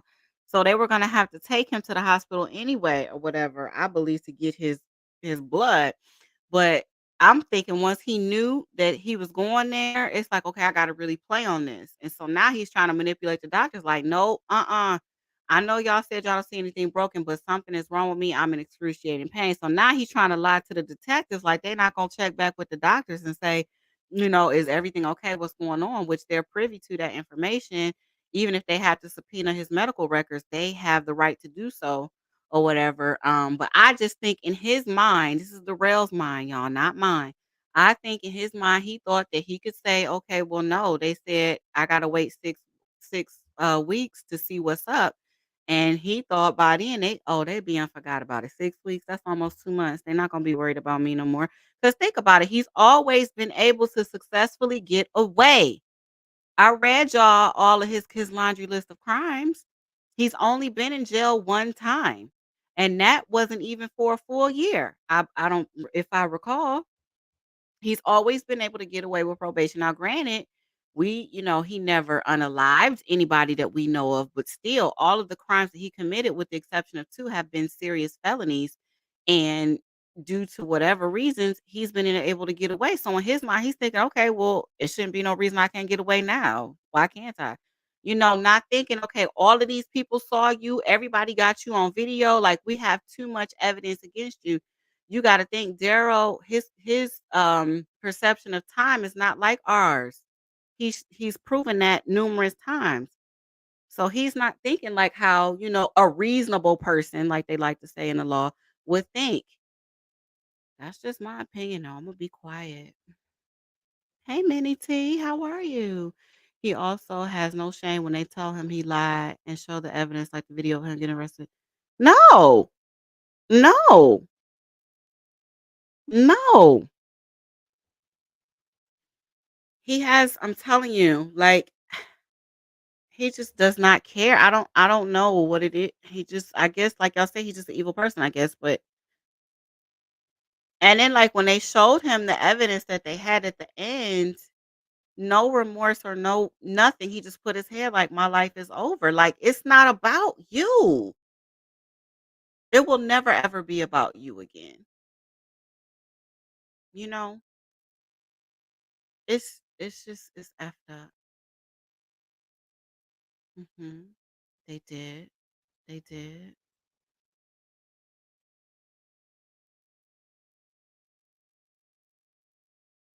Right, like, he's just talking in circles. He's talking in circles because in one breath, they said nothing was wrong, but in another breath, they did an MRI and an X-ray and found no broken bones, but something is definitely wrong. To another breath, well, they did an MRI, but they won't know for 6 weeks. Like, sir, do you not realize that they're gonna talk to these doctors? Furthermore, there are so many other people that have life-threatening injuries going on right now. They didn't do all of that. At most, they had a phlebotomist come in there and draw your blood, and that is only because they had a search warrant. A warrant to a subpoena, a warrant, whatever it was, a warrant to get the blood draw. Otherwise, you would have just been sitting there, handcuffed to the bed.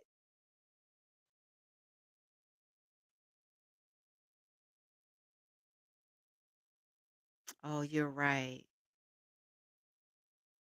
Oh, I didn't even think about that. You're right. Well, we won't ever know. We won't ever know. But you're right, Minnie. See, I didn't even think about that. Lord, I wish though, right? Yep, this is how my story ends.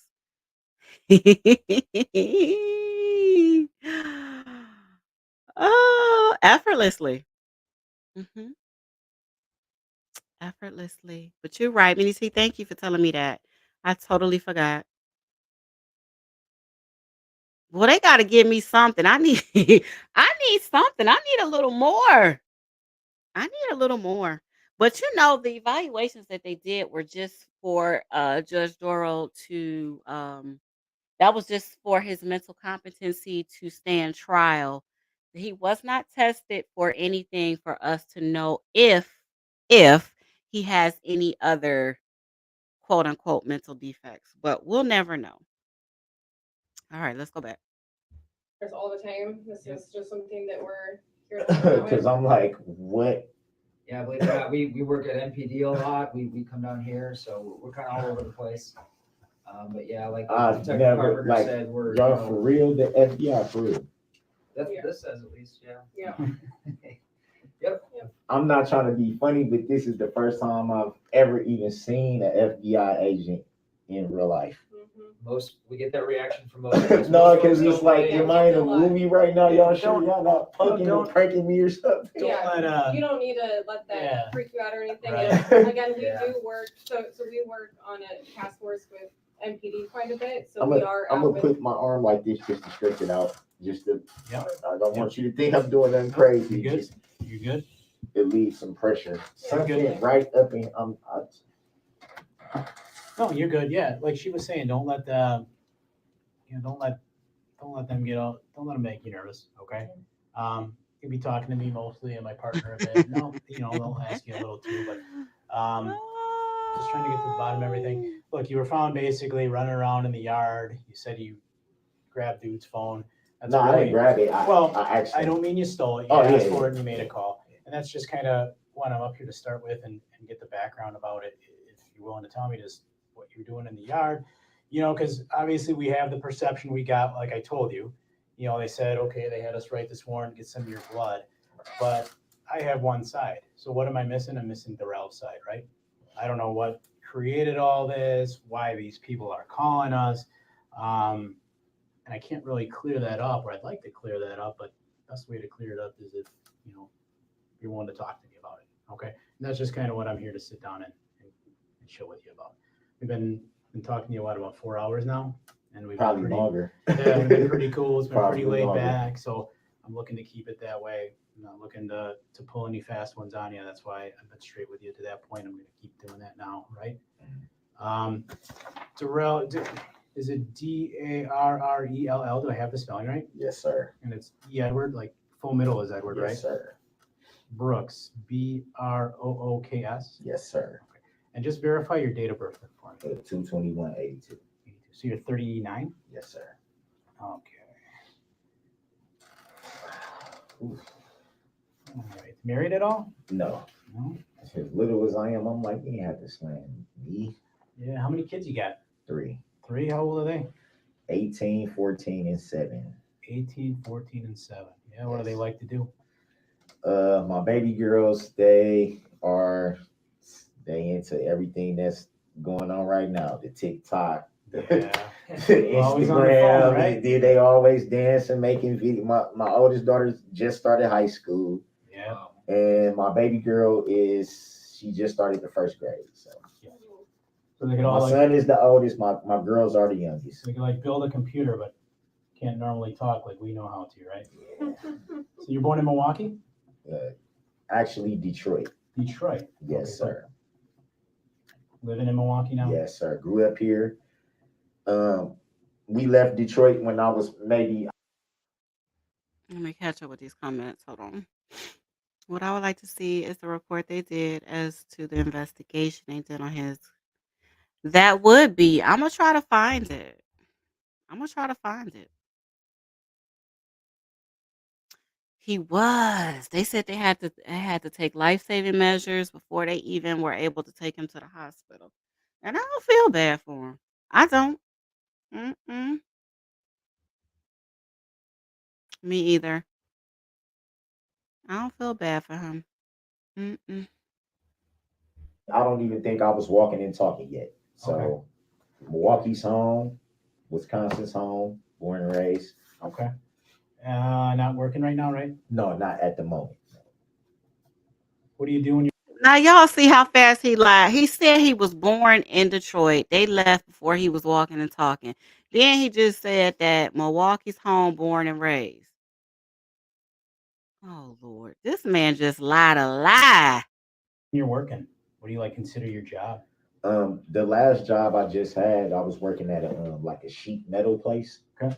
You know, basically just they would have like these like hook things, like you just basically it's strenuous because you got to do a lot of lifting and it's a lot of heavy lifting, but you basically just hanging these pieces on these hooks and they're going through the thing, they're steaming them, painting them, then they come back around and then you just box them up and load them. So you're not married? No. You have a girlfriend? Yeah. You live with her? No. What's her name? Your girlfriend's name? Her name is Erica Patterson.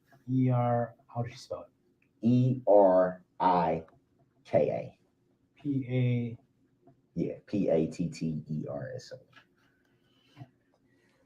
Okay, and it's 4014 North 19th Street in Milwaukee. Do I have the right address? Yes, sir. Is that an apartment or a house? It's a house. Okay. What's the zip code there? 53209. Okay. And last grade you completed in school? 12th grade? Okay. Graduated high school? Yes, sir. What school did you go to in Milwaukee? Riverside. Riverside? Yes, sir.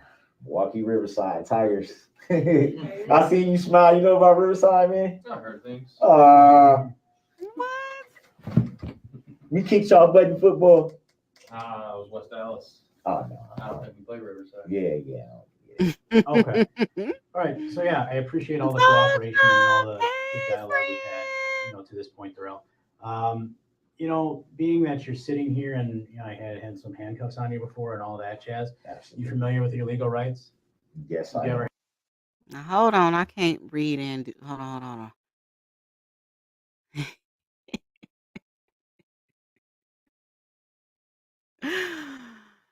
You know what I noticed about him is he's calm with that, and he's also calm when he's lying. Who is Paige? I'm nosy. What y'all talking about? He did, and he said he had PTSD. Didn't he said he had PTSD? And what was the other thing?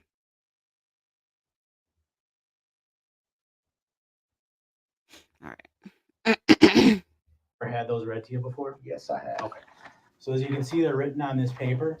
So because, if I was sitting here and talking to you on your couch, we wouldn't have to worry about this. But because you're here, not your home, it's kind of a thing I got to read to you. Okay. And again, it's just something I got to read to you before I kind of get your side, or hopefully get your side here, and love to hear your side.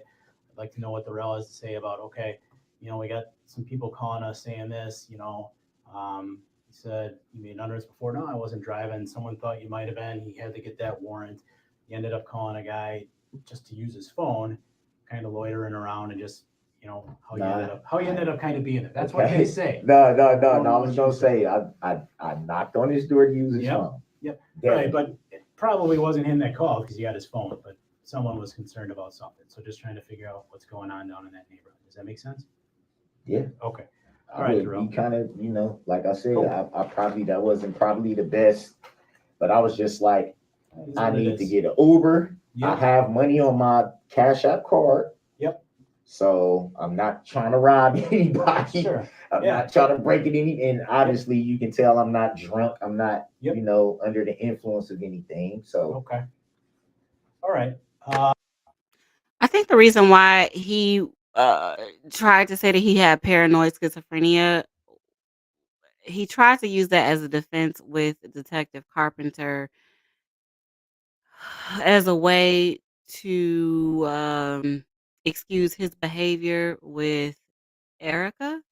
And I think that basically he was trying to say that,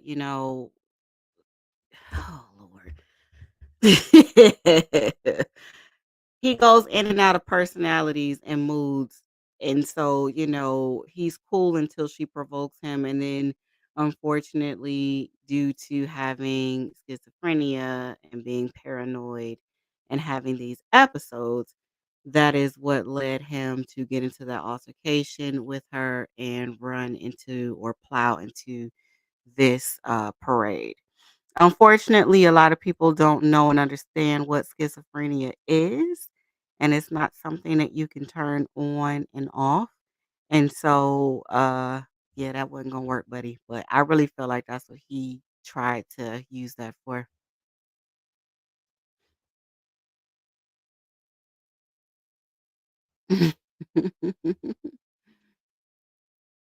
He does talk too much. Hmm.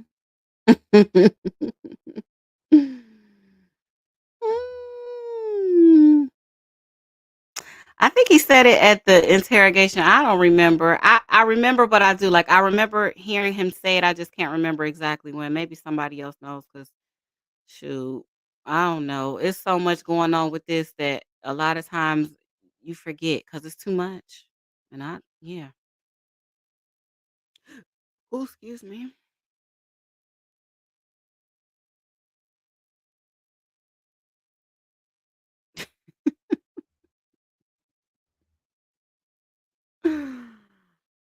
Oh, Lord, you are a mess. Yeah, his Cash App card, $40 on it. His mama probably put it on there.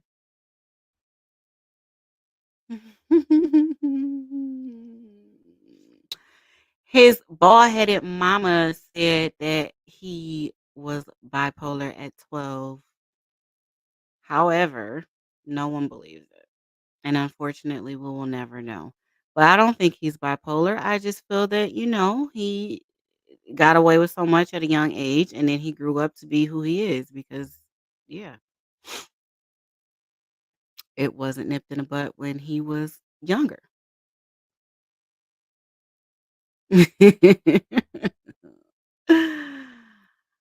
Ah. Is everybody okay? Everybody's doing okay? Y'all need a break?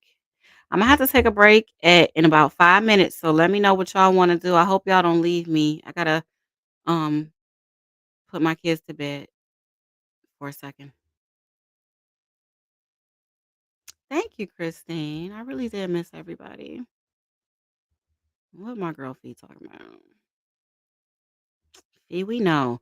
Listen, Fee, we know you're not here for the shenanigans, okay? And I just wanna let you know I missed you so much, and, don't disappear on me like that again, cause I look forward to hearing from you.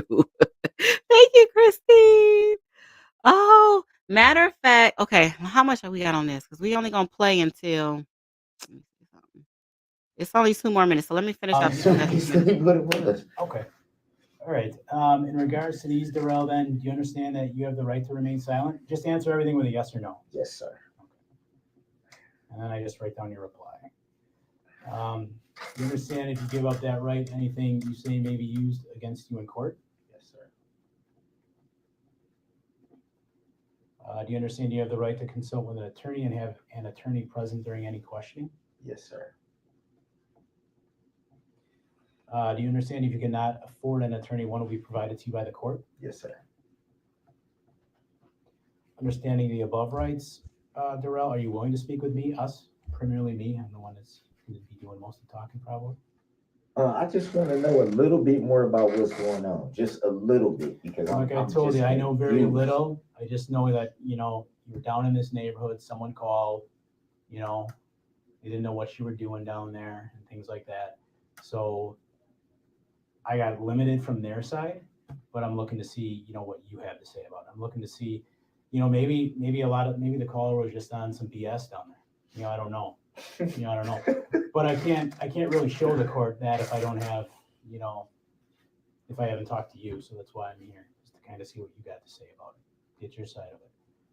Running around a neighborhood's not not the end of the world. It's not a huge deal. Right, You right, know? right, right. Unfortunately, I wouldn't have had to do that if I made better decisions with women. Yeah. But not If gonna point you the made finger. better decisions with women, oh, I'm not even gonna raise my blood pressure. Mm-mm. Sure. I'm a grown man. I make my own decisions, so I'm not gonna point the finger at nobody. I just Yeah. didn't think. Didn't think. Yeah. What the hell? You willing to speak with me, Darrell? Uh, Not right now. Not right now. Yeah, I'm kind of. I'm still kind of confused about what the hell am I even being like. What am I even being detained for? Like, Well, I've kind of explained some of that yeah, to you did, you did, you did. Okay. And there was, there was you running around the neighborhood. All right. And there was another incident that happened the other. I don't know what you know about, or we were hoping you could talk to us about. But part of it, understand is that Wait, I'm wait. not going to just tell you everything. Okay, I was just gonna say You know that. what I mean? Wait a minute. Because part of it is information sharing too. So I kind of wanted to know what you knew about this neighborhood and things from then. And then we Well, kinda I go don't. from there. To be honest, I'm not. From Waukesha. I'm not from Waukesha. I obviously have a paternity test there with my son's mama, but she's from New Berlin. So I don't really know too much about Waukesha and Waukesha County. I do have friends that stay in Waukesha. I do have people that I hang out with, watch the game, play Mhm. cards with, eat barbecue, normal things like that. As far as knowing about the city, I don't. So I don't even know if the neighborhood I was in is a nice neighborhood, a shady neighborhood, or Sure. what people think somebody would be. I have no idea. Sure. To All right, hold on. Sorry. Oh wait, right? He just full of it. He thought he was just gonna lie his way through that. Let me see. 60 people? Girl. Oh, Debbie. Well, thank you for coming. I hope you feel better. I gotta get my wisdom pulled too, and I'm scared. I'm terrified. I hope you just feeling better.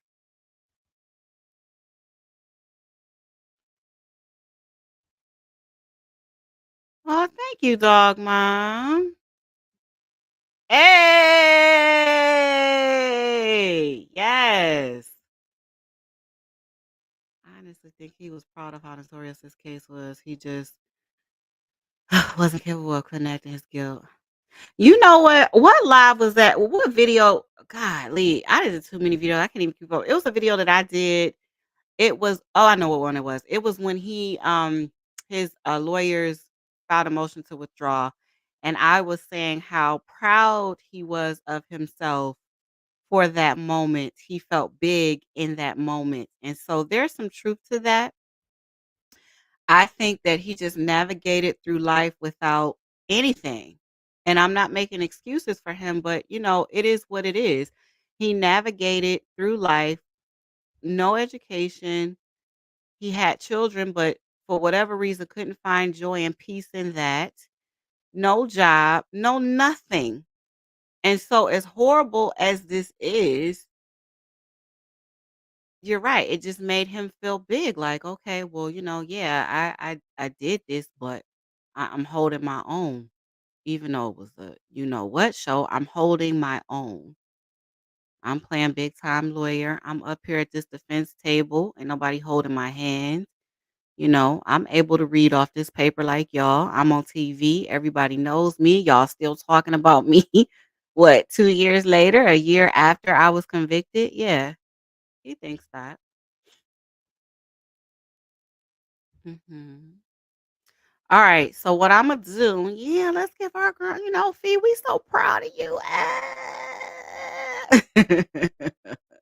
Congratulations. Oh, we. Well, I am so happy for you. He asked if his mom. Yeah, he had paperwork.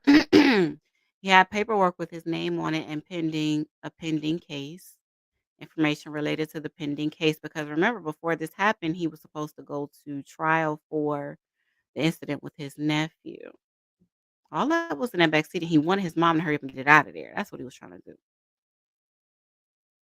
Oh, I'm sorry, Debbie. Well, I know you left me a message earlier, and it's not necessarily uncomfortable for me to make these videos.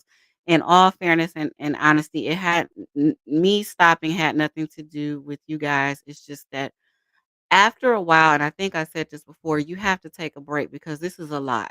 Because yeah, we laugh and talk about Darrell and his antics, but it takes a toll on you eventually. And also, I just want to be considerate of the victims and their families who are still, going through this every day. So I don't ever want this to be like I'm making fun of them. And so, periodically, I will upload other videos that interest me and maybe other people or whatever. So it's nothing that you did personally or anybody else. So, but I do appreciate you and I'm willing to, give y'all what y'all want because I appreciate y'all. Okay. Because without y'all, I wouldn't even have my little channel. And so please don't think that, um, you're putting me in an uncomfortable position because you're not. Yes, he is. I don't know what he may have. You got a lot of people that believe any type of attention is good attention. They don't care if it's good or bad. The fact that y'all is to him in his mind, if we think in Darrell's mindset, to him, the fact that we are still talking about him, period, it doesn't matter what about. The fact that we are even mentioning him is enough for him. You know? I'm sure he's still getting off on that. Yes. Please make sure you stay very hydrated and comfortable. Don't stress. Oh, thank you so much. Thank you. Okay. All right, y'all. I'm getting ready to push play. Let me see. It's 9 minutes left. Let me go put my rugrats to sleep real quick and I'll be right back. So I'm gonna turn this on. Y'all watch this. I'll be right back. To people that grew up in Milwaukee, and maybe it's a cliche, but everything kind of looks a little bit safer outside of Milwaukee when you're in a different city. So it kind of always looked like, okay, ain't Sure. nothing to too much worry about it as long as I'm not mugging somebody or you know what I'm saying, trying to rape somebody or something like that. Yep. You pretty much think, okay, it's cool. You don't even really too much try to really like let me see what street this is or let me you know. Mm-hmm. It was just kind of one of those deals. I kind of just ended up over there. Just set it up out here. No, not out here, but where Where they you were. pick. Yeah, Sure. like I said, I got friends that live out here, so I've been out here a time or two. It's not a place I really hang out a lot. All right. So All right, Darrell. I'm gonna step out a minute. In here with my partner, and give me a minute. I'm gonna come back and talk to you. Okay. yeah, well, like I said, I just Yeah. Just give us one I second. just wanted to know just a little bit more about what was going on before I just like yeah, let's and just the FBI. Yeah. What the hell? They come out and they help out when we get swamped with stuff. I told you it was a real busy Yeah, day. what kind of shit is going on, man? I know you think. Come on, man. I can't make you say, not gonna make you say anything, but you know what I I mean? got two little girls now. Yeah. At least, what That's am I in? Am I in some serious shit? no, that's what we're talking about is the whole neighborhood thing. You know what I mean? That's why I'm not telling you to Because that go person against could your be job right. or do anything that you're not supposed to do. I'm just saying, is the shit I'm looking at serious, because I at least want to. That's on my part. So remember when I was saying we're waiting on bosses to communicate? They're communicating with him, not with me. That's why he's sitting down talking to you. So he can explain that stuff a little bit further when Yeah, it comes I'm just- back. So I'm just thinking about my girls, man. My shoulder is just one thing, but my son, like I said, my son grown. I don't worry too much about him, but those girls I worry about, especially in the time that we in. Yeah. You know.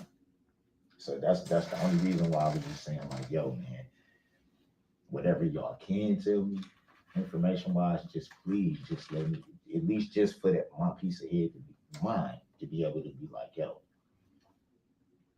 no, I follow what you're saying, and I know you want that peace of mind, but Yeah, but then he just said something else.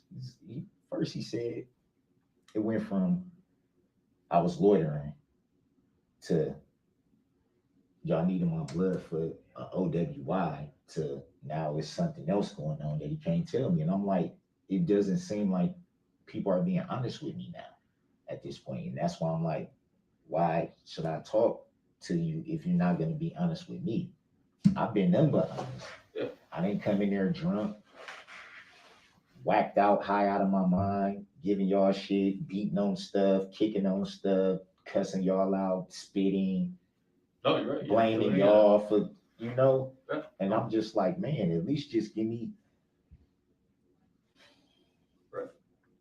Like we talked about, it was about, asking people to use the phone. People found that suspicious. Somebody saying that they thought you were drinking and driving. That's what he's right, looking. That's what he's looking for answers That's the for. thing. How would I be drinking and driving? Standing on a porch. I can't drive a porch. Like how? I wasn't taken out of a vehicle. I wasn't found in a vehicle. I wasn't found next to a vehicle. How can I have an OWI? For what? Because I smoke weed? Because I smell like weed? Like you understand what I'm trying to say? How I was confused. I understand your perspective. For Yeah, sure. I'm like, yo, y'all didn't take me. I can't drive somebody's house. And they talked to the guy. We stayed there long enough for them to talk to the guy.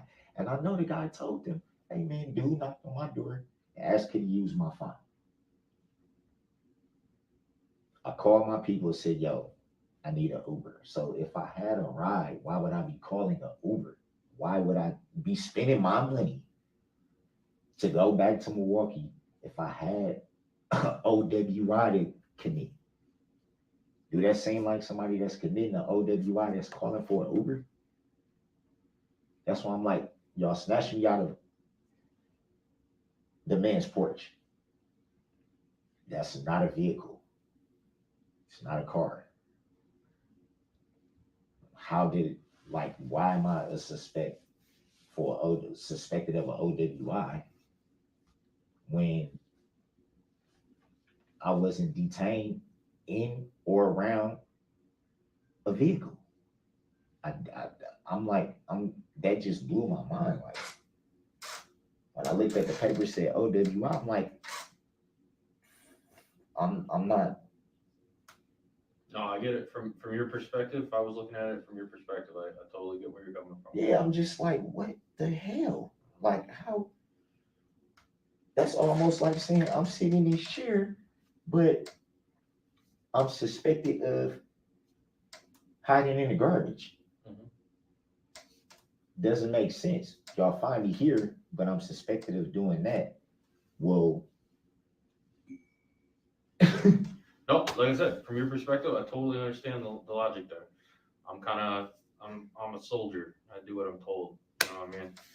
That's coming from man, a higher. I'm confused, man. Because I'm like, what do I even tell? Like, what do I tell my kid? What do I tell my family? Like, what am I supposed to? I'm like, I don't know what's going on. I'm just detained right now.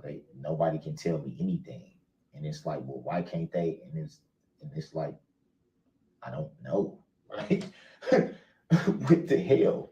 I'm I'm as frustrated as you are. I wish I had more information, but bosses. And then the Nah, FBI, like, is this some normal shit or is this some just shit because of me? No, this is some. So, like I said, we had an incredibly busy day today. The hospital, swamps, and stuff like that. So, FBI coming in and helping us is just because of the amount of. We don't have other detectives available. Yeah. We don't have other officers available. It's a very busy night. It's a Sunday night.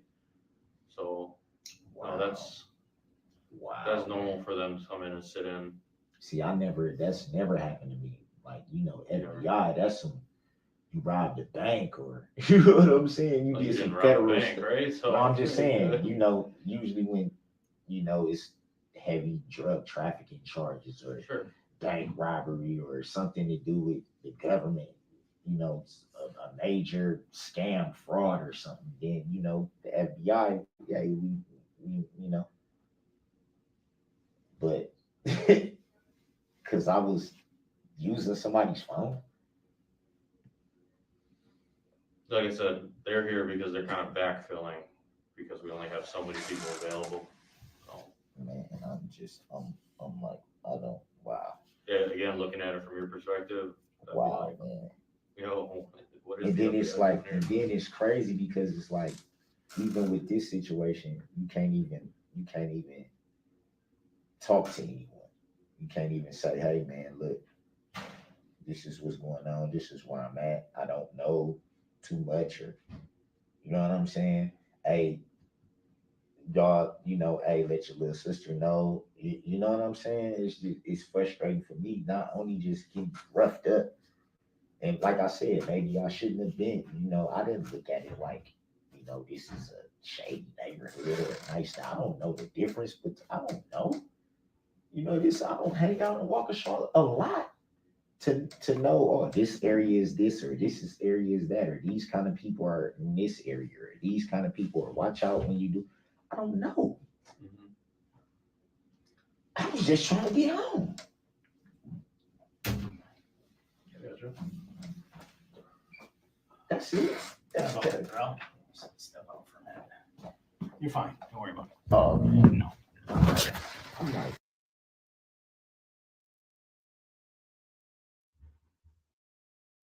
All right, I'm back. Excuse me. See what y'all talking about. I think his mom thinks or wants to think he has bipolar to have an excuse for his terrible behavior and not blaming herself. Yep, I think it's easier for her to, like you said, come up with an excuse instead of address, I think, where she went wrong with him. I think a lot of times as parents, we many of us have had struggles with our children, and instead of just addressing it for what it is or getting help with our children, we make excuses for them and we overlook things. And this is what happens. I think he did have some behavioral issues as a young child, and she just ignored them and just let him get away with things. I also think that she felt sorry for him because his father pieced out on him. Yeah, remember I told you he had the crackers? They gave him some crackers and some juice, and he was munching on that while telling lies. Mhm. Yeah.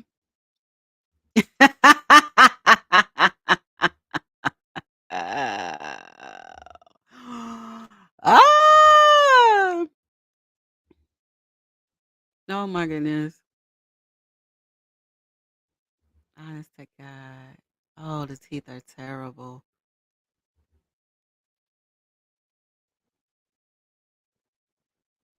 Mhm.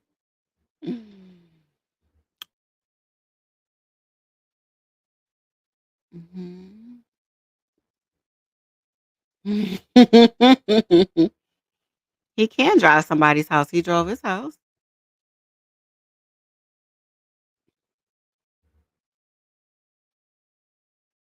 Oh.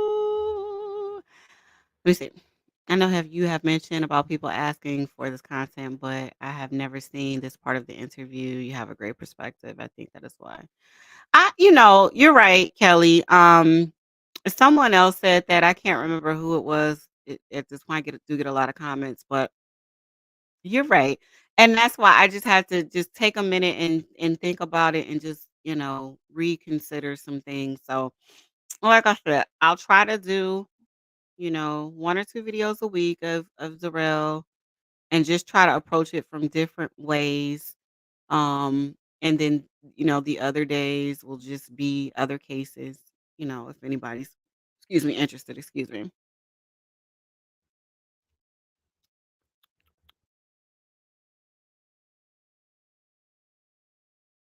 Yeah, because remember he asked that lady, I don't recall her name, but he asked that lady, when can my mom get her car back? Because she just wants to get the title and, close out the car and the keys. So yeah, he knows. Hmm. That's what I said. For real. For real. His teeth jacked up. Dawn blames everyone for not helping him for his mental illness. She's been blaming him. She called the news so she can blame all of us. She blames everybody but herself. See, a good mom wouldn't do that. If you know that you did right by your children, and I'm not talking about the do right like you gave them everything. That doesn't make you a good parent.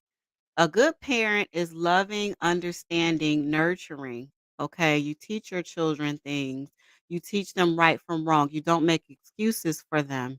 You don't house them once they become fugitives. You don't support the fact that they go and harass 15-year-old girls and stalk them at their high school and then eventually impregnate them and then abandon her along with the child. That's not a good parent. Okay, a good parent wouldn't call the news and blame everybody else. Cause see, if I was gone, I would have just kept y'all wouldn't have even knew who I was until the sentencing where I stood up in that courtroom and apologized on behalf of my son and myself. And that would have been that. I wouldn't have had anything else to say because whatever she feels her son is or could have been or will become or whatever doesn't matter. She's not a good person and she's not a good mother. And so that's just that on that. Right. That exactly. Exactly. No. No. She should have just kept her mouth shut. She should have just kept her mouth shut. Hey, Wendy.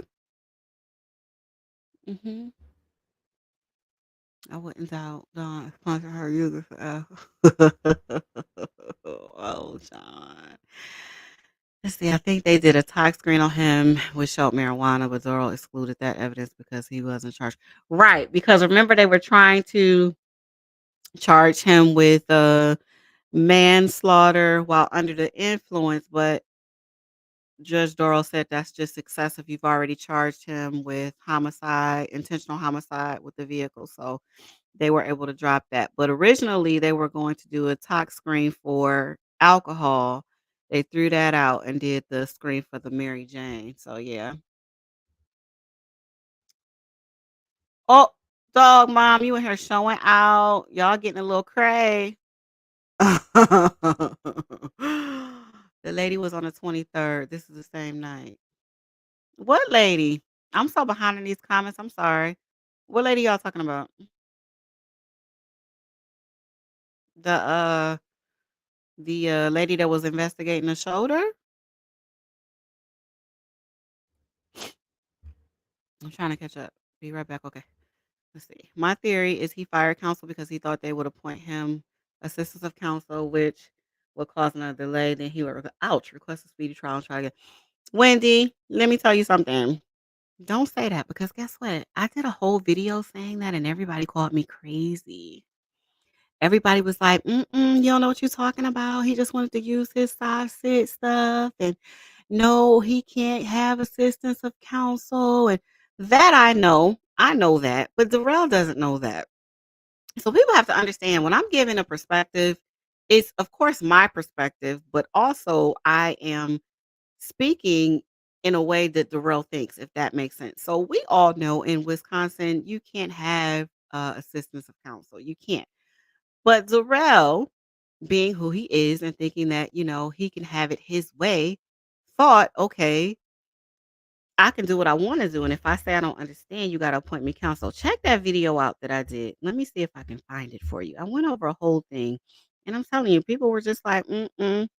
One person even said that everybody in my comment section was just going along to get along so that I wouldn't be upset. When have I ever gotten upset with anybody having a differing opinion than me? I don't. It's two parts. It's called Brooks represents himself. Darrell Brooks wants to represent himself. So it's two videos I did about a month ago where I went over that entire thing. Let me know what you think if you watch it. Let's see what he's trying to say. I hope I'm pronouncing your name right. That's a pretty name. That profile picture fly too. He went out there with no gas or gas money thinking he was gonna bully and beat up Erica for money. He was furious. Her friend stood up to him and he was leaving with nothing. Yep. I said that. I did. He was pissed. He was pissed. Oh, thank you, Fee. Thank you, Fee. Who is it? Why my kids upstairs screaming, y'all? That's all right, cause they daddy about to come home, and I bet you they don't stop. Let's see. But I loved your content on the woman that faked her kidnapping. That was great. Oh, thank you. Oh, Carly, girl, I can't wait to see what that trial is going to be about. She just opened up a can of worms, and she doesn't realize it. And her defense attorney, he's not going to tell her not to do it because he's still trying to get paid. But thank you so much for watching that one. Dawn didn't get him help either. And SSI check comes with Medicaid. If he was truly bipolar, he would have been covered for medication. Talk about it. And his behavior didn't get talk about it. Come on. She full of it. See, she wasn't thinking. See, she's a fast talker like her son, and then they speak before they realize what they said. And then when you get to question them about it, you know, they get aggressive. Nah, you lying, and we not falling for it. Wendy, he was way past it down to his. Did his lawyers waive it? I think they did. I think I read that. I don't think he was trying to get a speedy trial. I just think that from the statute, from the information that I read, per Wisconsin statute, that if somebody doesn't, if they say that they don't understand, then the judge would have to delay the trial to help them understand. Or if their behavior is just so egregious, which is what he was trying to prove by, all of the stuff that he pulled in the court, then they would have to, uh, she would have to take away his right to represent himself, and he would have to then get an attorney.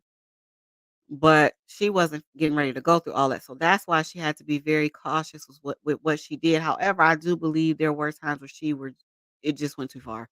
And I'll just leave it there. Thank you, Monica. I always look at what he does as a plot or a scheme because he's always looking for, yep, the loophole or technicality. So he does, so he don't have to be accountable. Yep. That's how he went on and on about how long the case took. That was just something. See, the thing is what he doesn't understand is that all that fit, and that's gonna be the next. Well, I ain't gonna say the next video. It's coming. The 50-minute rant. All of the issues that he brought up could have been something that he brought up. So once the prosecution rests, usually a defense attorney would ask for a motion to dismiss based on XYZ. Either the defense or I'm sorry, the prosecution didn't prove the case beyond a reasonable doubt or misuse of evidence or something of that effect. They'll try to find some type of technicality to get the case thrown out, right? That was his opportunity. And I'm not saying 50 minutes worth, but that was his opportunity to raise his concerns regarding how he felt about the prosecution and their deliverance of the case thus far. He didn't understand that. Why? Because he's not an attorney. So he did it at the wrong time.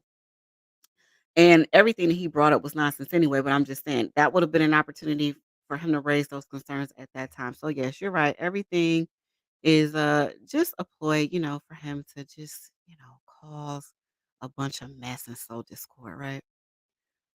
Yes, the lady was on the 30 foot. Who? Oh, you talking about the lady with the arm? Okay. His mom went on TV saying how he's not going to get a fair trial. Well, he got a fair trial. I'm not hollering at you. It's just that's how I talk. So please don't take it away. He got a fair trial. They did everything the way that they were supposed to be. So much so that the state even helped him file subpoenas. They didn't have to do that. And helping him, locate witnesses. No, that ain't going nowhere. She's out of her mind. Like, no. Right. Right. Yes, Fee. See, that's why I need you here, okay? Because this girl was coming for me talking about, you know, um, yeah, all of y'all, all of a sudden, y'all just going along to get along. And then gonna call me baby girl. My name is not no baby girl. Baby girl, I'm sure baby girl won't get mad though. We have a different opinion or something to that effect. And it's like, okay, whatever. He did. He definitely did. He thought that it was gonna be a civil rights case on his behalf. He tried that a couple of times throughout the trial. Okay, so I agree that he thought he had some secret weapon with releasing his lawyers and getting standby counsel, but I can't read, sorry, but Doro told him before she agreed to let him rep himself. She did, but see, that's the thing. Like, he doesn't care. It's like you tell him something, it means nothing to him. He thinks that, the rules don't apply to me. You saying that, but I'm gonna still do what I want to do. Excuse me. Excuse me. How he thought he was gonna get money from somebody in a homeless shelter. He probably thought that the state I wonder if he thought that the state was giving her money because they had already been giving her, like, the EBT. I wonder if he thought she was getting a check from the state as well because she was homeless. I don't know. But she was working. I mean, I get what you're saying, Fee, but she was working, so maybe he thought, she had a couple dollars left over. I know the lawyers he fired had to be getting drunk with joy. When they had jury selection, Attorney Keys was on the Zoom call. She saw the whole thing. Oh, Lyles is hilarious. He is so funny. I know he took a break from doing Darrell content as well.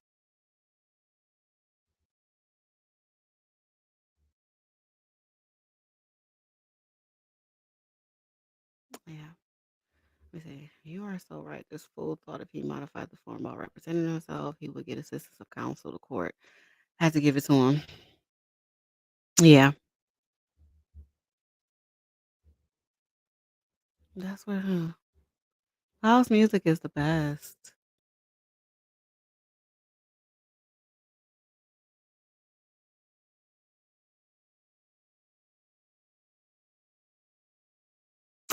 Actually, Wendy, he's not. So his attorneys did withdraw. However, it's not his fault this time. The state have not appointed lawyers for him. And that is because, from my understanding, since COVID, they had a lot of attorneys to leave. And so that's why everything is backlogged. That's why he got out um, on that cheap bail because they were not able to give him a speedy trial because they were catching up with cases and the lack of lawyers. And so that's why the commissioner reduced his bail and let him out. So honestly, it's not his fault this time. The court itself is waiting on the public defender's office to appoint attorneys to his case. So it's not him. Mm-mm.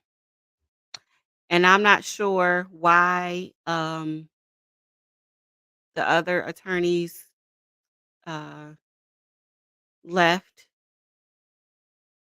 and I don't think we'll ever know. I think that'll be a breach of attorney-client privilege.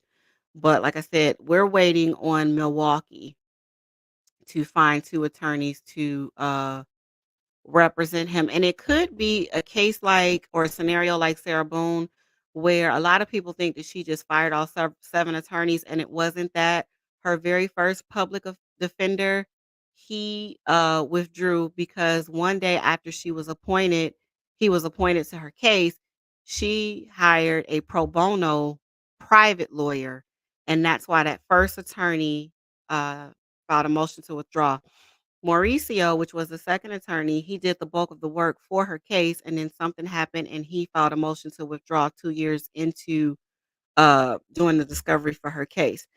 Excuse me, lawyers 3, 4, and 5, they were appointed to represent her. However, there was a conflict of interest because one of those lawyers represented George in one of his cases, and 2 of those lawyers represented Sarah at another time.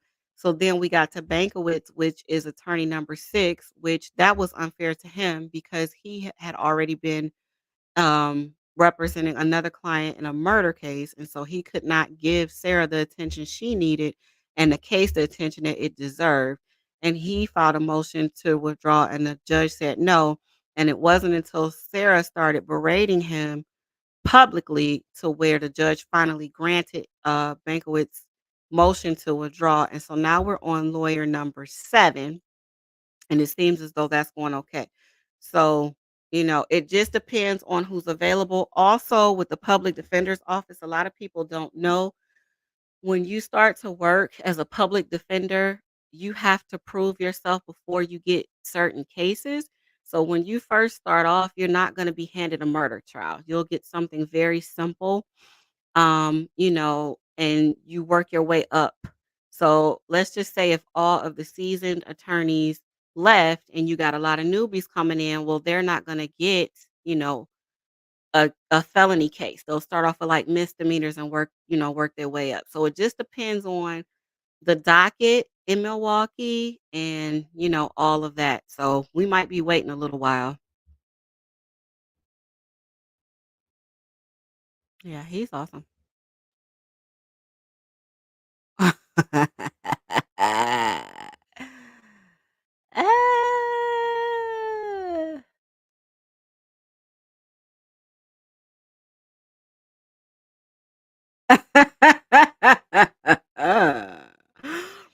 But see, the thing is that this trial, the one we're waiting on to take place, is honestly an open and shut case for real. And if he has attorneys, it won't be the same circus act as before. It doesn't matter how much protesting Darrell does, he won't get his way like he did the last time. So they have enough evidence to where they can try that in a week and it be done. He gets his sentence and then he can go to Gym Pop and that'll be the end of that. Mhm.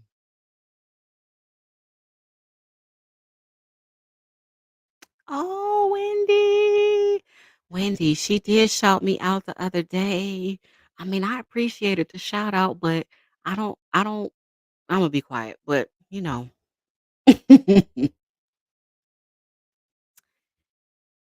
I'm so behind. I don't even know what y'all talking about anymore.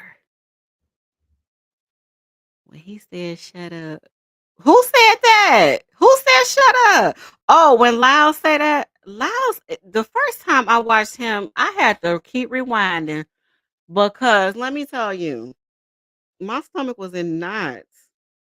I think the very first video I watched of his, he was saying that Judge Doro needs to just stop talking to him because the state of the Court of Appeals will understand or something like that. And I was hollering.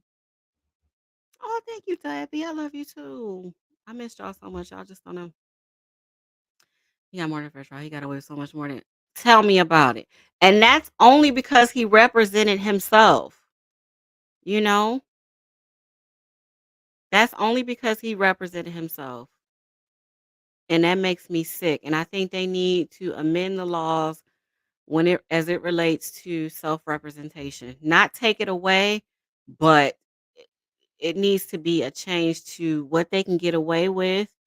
Um, And hell, I mean, I don't see what it would hurt to allow them to have co-counsel, you know? What is it gonna hurt? A conviction is a conviction, it doesn't matter, so just let them have it. I know, Fee, I know. She wasn't on the live, she said it on a video. It was the video I did of Detective Carpenter when when I was, giving my opinion about the interrogation. A lot of people were pissed off about that, I don't care, but, whatever. And so I responded to comments like I always do, and yeah, I'm like, "Girl, okay."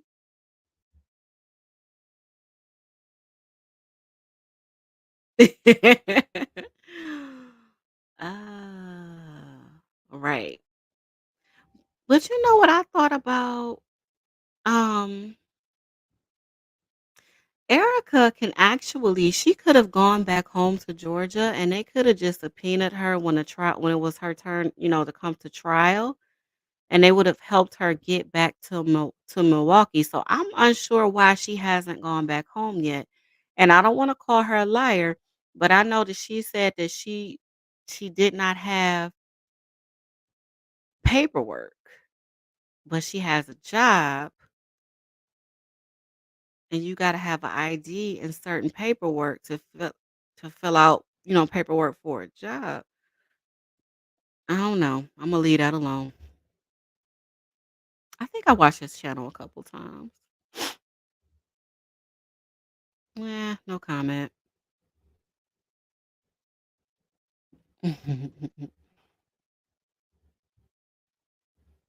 He is a sweet guy.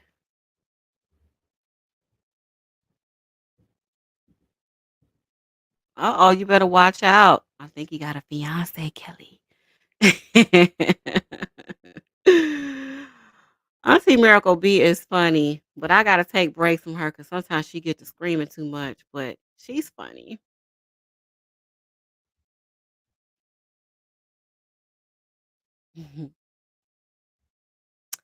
You don't know Sarah Boom Minnie? Minnie T, you can't sit with us. You can't sit with us. Sarah Boone, the one and only Sarah Boone, who has gotten nothing but straight A's and is the epitome of a good mom. Okay, what? Girl, you gonna have to watch my videos because I'm. Let me look at my notebook. On December the 9th, I'm doing 2 Sarah Boone videos. So the first one, somebody asked me, did I read the Sarah Boone letters yet? And I think I tried to do a live, but I'm not gonna lie to y'all. If it's only 3 people on here, I'm not having a live because I'm not talking to myself. And so nobody showed up for the live, and so I ended it and deleted it. So I'll probably just do a video where I read the Sarah Boone letters. And then the second video that'll be posted that day will be a timeline of events that led her to where she is now. Oh, Minnie T, we gotta get you caught up. We do.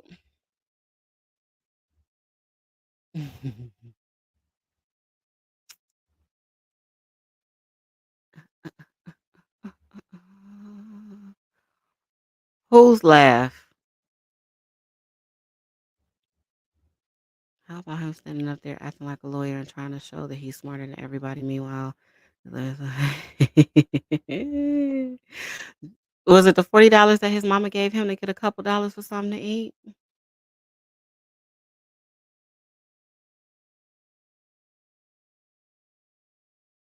What?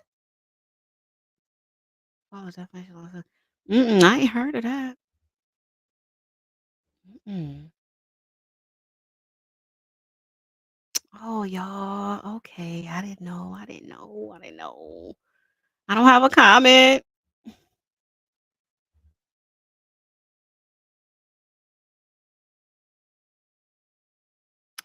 Oh, I think I heard of that, but I'm just not following it. I think I heard of that. Right. What did Erica tell you so I could lie? exactly. I would like to know a little more about her upbringing as well. Now, I do know that her mom says when she was alive, she said that she had called the police the times that Darrell would repeatedly call the house. And he knew he was in the wrong because when he would call the house and the mom would answer, he would hang up the phone. But when Erica would answer, he would talk to her. So the mom was well aware who he was, what he was about. And I'm not going to be disrespectful, so I'll be quiet.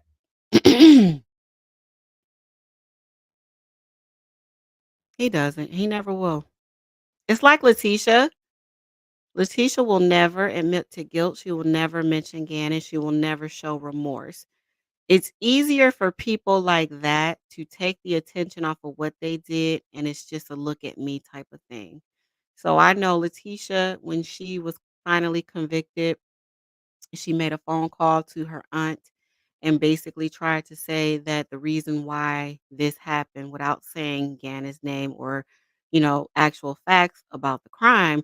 She basically said that, her upbringing was horrible and all of these SA allegations and that had her mom been instrumental in her life and not exposed her to things that she was exposed to, it would not have happened.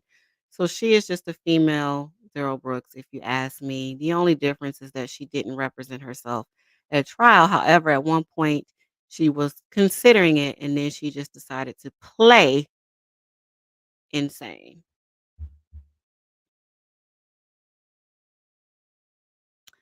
Um, I'm not sure. You might have a point. I'm not sure. Um, because if I remember correctly, she had the job when they were living in the car.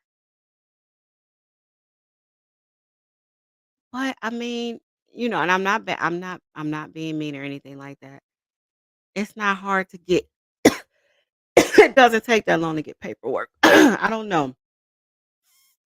I'm saying that to say, hold on.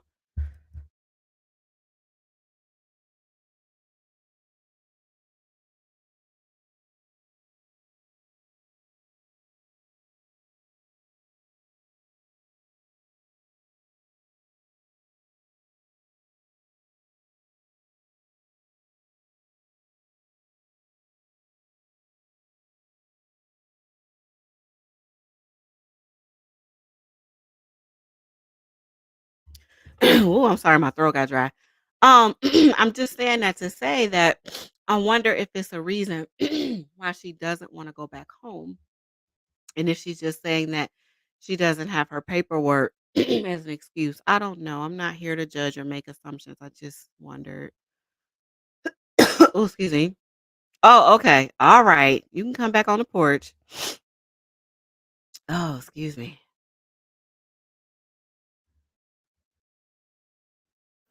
All right, dog mom. See you later. Come back. Where did you leave off? Sarah doesn't have anything going on. I know she had that status hearing a couple of weeks ago, and her attorney asked for a continuance. And I think the next status hearing is in January because I believe Darrell's status hearing is in December. I can't remember the exact dates. Excuse me.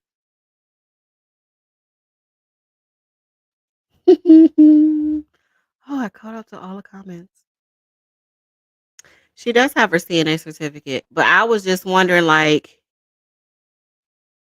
how did she, get a job? But it could be possible that she got the job or had the papers there. I'm not sure. I just know on the last one of the last lives she did, she said that he tore up her paperwork, and I'm just wondering what time and if there's a reason why she can't go home or doesn't want to, or I don't know. Excuse me. All right, let me read this article real quick. Excuse me. Mm, Where did I want to read it from? All right, so this is an article from Milwaukee Journal, and it's basically going over what happened the day from that video that I tried to play where the audio was jacked up. So there were four motions from the attorneys. One was to suppress statements made to investigators after his arrest. There was a motion to suppress evidence collected in a July 1st search of his jail cell. There was one to dismiss the case or remove the prosecutors because of info that was gathered in the search. And there was also a motion to eliminate the final 6 counts in the criminal complaint. So, the heftier motion, one that could force the court to uh-oh, abandon the criminal case, completely proved complex. For one, Darrell said that the defense team had not submitted sensitive materials under seal that would allow her to consider how confidential the evidence might be. Second, given that the jail cell search related to Brooks' decision to change his plea to not guilty by reason of mental defect, Doral questioned whether the evidence was moot, given the four doctors' reports now in the hands of the court. The doctors' reports are also confidential and their contents were not revealed in the hearings. But Judge Doral, but Judge Doral, and wondering aloud whether Brooks planned to continue with his insanity defense, hinted that the reports did not support his plea. And so I'm saying detective. So Jeremy Perry says we are not prepared to address that at this time. Prosecutors argued that case law supports that investigators had the right to access the to Brooks' jail cell and also felt that the search qualified for a warrant. The defense disagreed, citing other case law that limited access to jail cells to certain circumstances only, particularly jail security. But Doro cited a U.S. Supreme Court case in which justices summarized, excuse me, that society is not prepared to recognize privacy in a jail cell, especially when investigators sought a warrant to conduct the search. She added that case law also suggests that the warrant wasn't even required in the search, eliminating another question raised by the defense team. And then it says Perry and Doro differed on how one document in particular could be deemed privileged, which potentially opened the door to additional testimony from two investigators who searched the jail cell. But Doro forcefully argued that any discussion about steps in the insanity plea was so basic and routine that it couldn't be considered privileged attorney client information. There is nothing privileged about that. This is just basic strategy, she said. So then Sue Opper got angry, and she did because I watched the video earlier. And she said that it was vague claims by the defense team on the sensitive materials in an effort to derail the case. I haven't even heard so much as an offer of proof from the defense, she said. It's a fishing expedition, plain and simple. Doro said her review of three documents did not support an attorney client privilege in any attorney client privilege information. Doral denied the motion to dismiss the case in its entirety, saying it simply didn't rise to the level that Brooks' Sixth Amendment rights were violated. So that motion was dismissed. Then it goes on to say the motion to suppress statements recorded during Brooks' initial interviews with the police on November 22nd involved the only testimony presented. In the first 2 days of the hearings on the issue, the lawyers posed questions to police officers to support their arguments involving each of those motions. The witness examination, cross examination, and redirect questioning focused on a number of points: how comfortable Brooks felt talking to investigators, the physical pain he endured in his shoulder as a result of being wrestled to the ground by officers during his arrest, and statements that he wanted to know exactly why he was in custody. But the main point in the questioning was to determine what Brooks said during those interviews and whether the statements occurred after he said he no longer wanted to speak with police. Now, if you remember, I let the rest of the video play while I put my kids to sleep. He did not say he didn't want to talk anymore. They asked him, "Did you want to talk with us, speak with us?" And he said, not right now. I just want to know a little bit, a little bit. And Detective Carpenter said, "Well, I only know a little bit." Right? And so there was some back and forth, back and forth. And then, Detective Carpenter left the room, and that's when Darrell decided to plead his case to Detective Stern. So, called by the state as witnesses, Detective Jay Carpenter and Officer Benjamin Stern said they were with Brooks for about 3 hours at Pro Health Waukesha Memorial Hospital, where Brooks was taken for shoulder treatment and a blood draw after his arrest on November 21st.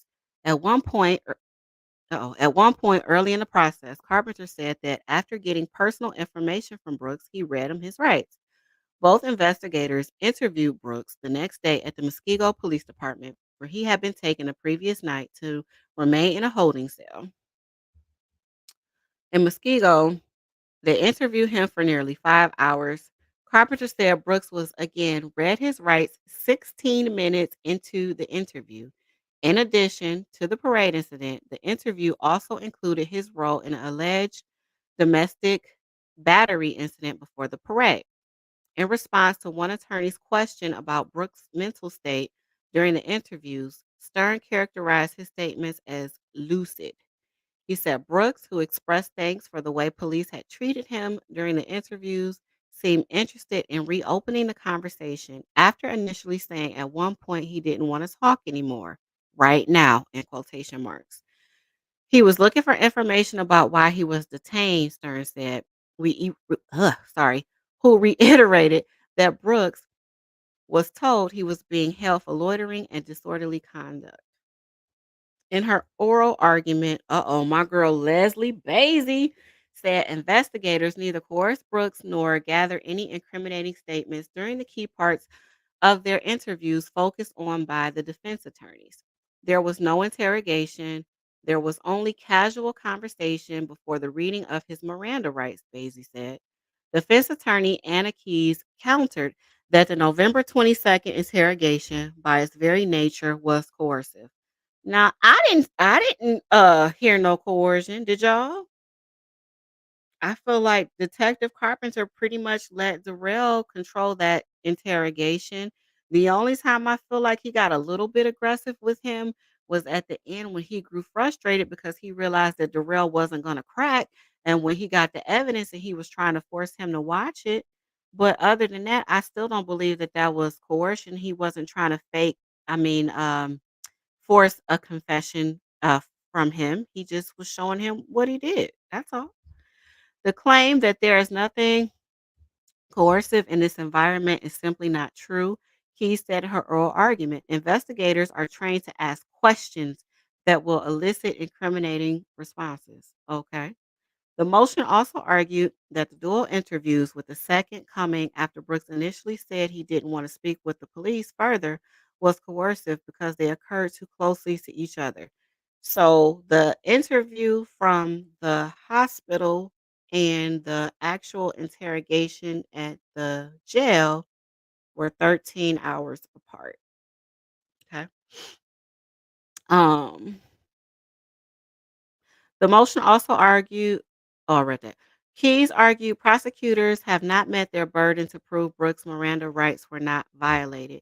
On Friday, Doral again ruled against statement suppression, given the nature of the discussions and Brooks' role in how the conversation continued after he initially expressed some hesitation about talking with police. Doral said the half-hour interview at the hospital wasn't an interrogation about the parade incident, even with the presence of two FBI agents, and that Brooks wasn't coerced in any way to provide incriminating statements. She added it was Brooks who opted to prompt further discussion after he was asked whether he was willing to speak with detectives. And we all just heard that. He continued that discussion, Judge Doral said. It's clear he is willing to speak. In a Muskego interview 13 hours later, police followed procedure and again advised Brooks of his rights when he affirmed he was willing to speak to investigators. Statements such as, I didn't mean to unalive anyone, were made by Brooks under his own volition. Okay, Judge Doral said. In fact, he was clearly comfortable speaking with police on both occasions, she said, adding that no substantial incriminating statements were made in any of the interviews. He did not clearly and unequivocally invoke his right to remain silent, Darrell said. And then the article goes on to say what I said already about the 6 charges being dropped, and those charges were where are they at? Homicide by vehicle while driving under the influence of a controlled substance. He was already charged with 6 counts of first-degree intentional homicide. And so they did drop those 6 charges, and she dismissed the other um motions. And so that's basically what took place on that video where I was unable to play. I apologize, the sound wasn't the best. Let me catch up. Listen, that is one of the hardest jobs in America. It is so hard of a job. I started off my medical career as a CNA. Who is Letitia?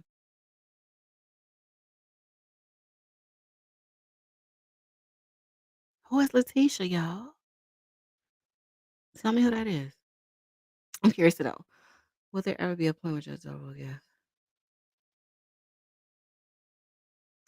I think she would get in trouble. Now, I know when they interviewed her after the trial was over, she had said that there was some things that she could not answer. She couldn't speak about the case. In fact, prior to doing any interviews, she said that she had to meet with some colleagues and some higher ups to make sure that she was allowed to speak to the media and what she was allowed to speak about. So she won't. I wish she could, though.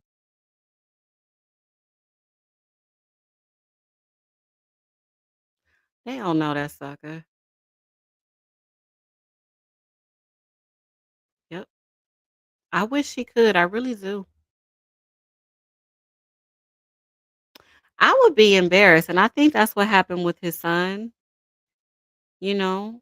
I think that,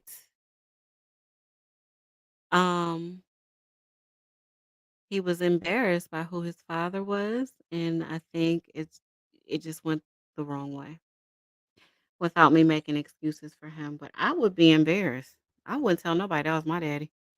Mm-mm. Hey, what's up? I think I'm at the end of what I wanted to talk about. We did a lot of talking. We watched a video. I read this article. And I wanted to read that article and watch that video, like I said, because it just was a continuation of Darrell saying that his Fifth Amendment rights were violated and that his lawyers were basically trying to say that they coerced him into I don't know what because he didn't confess. But he I guess they were trying to say that even after he said he didn't want to talk anymore, they went on to talk anyway, but they didn't. He was talking and yeah, unless y'all want me to go into great detail about Miranda v. Arizona or the Fifth Amendment, I don't think I have anything else to add to the conversation.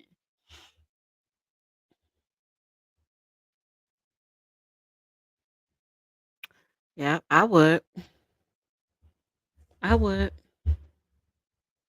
And honestly, if I was the mother of any of those children, I wouldn't let the grandma, Miss Dawn Woods, come around either. I wouldn't. I wouldn't. For what?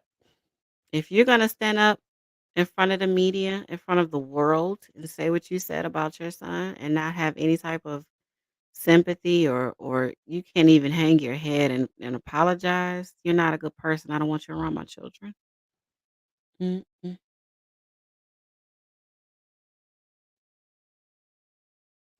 Nope.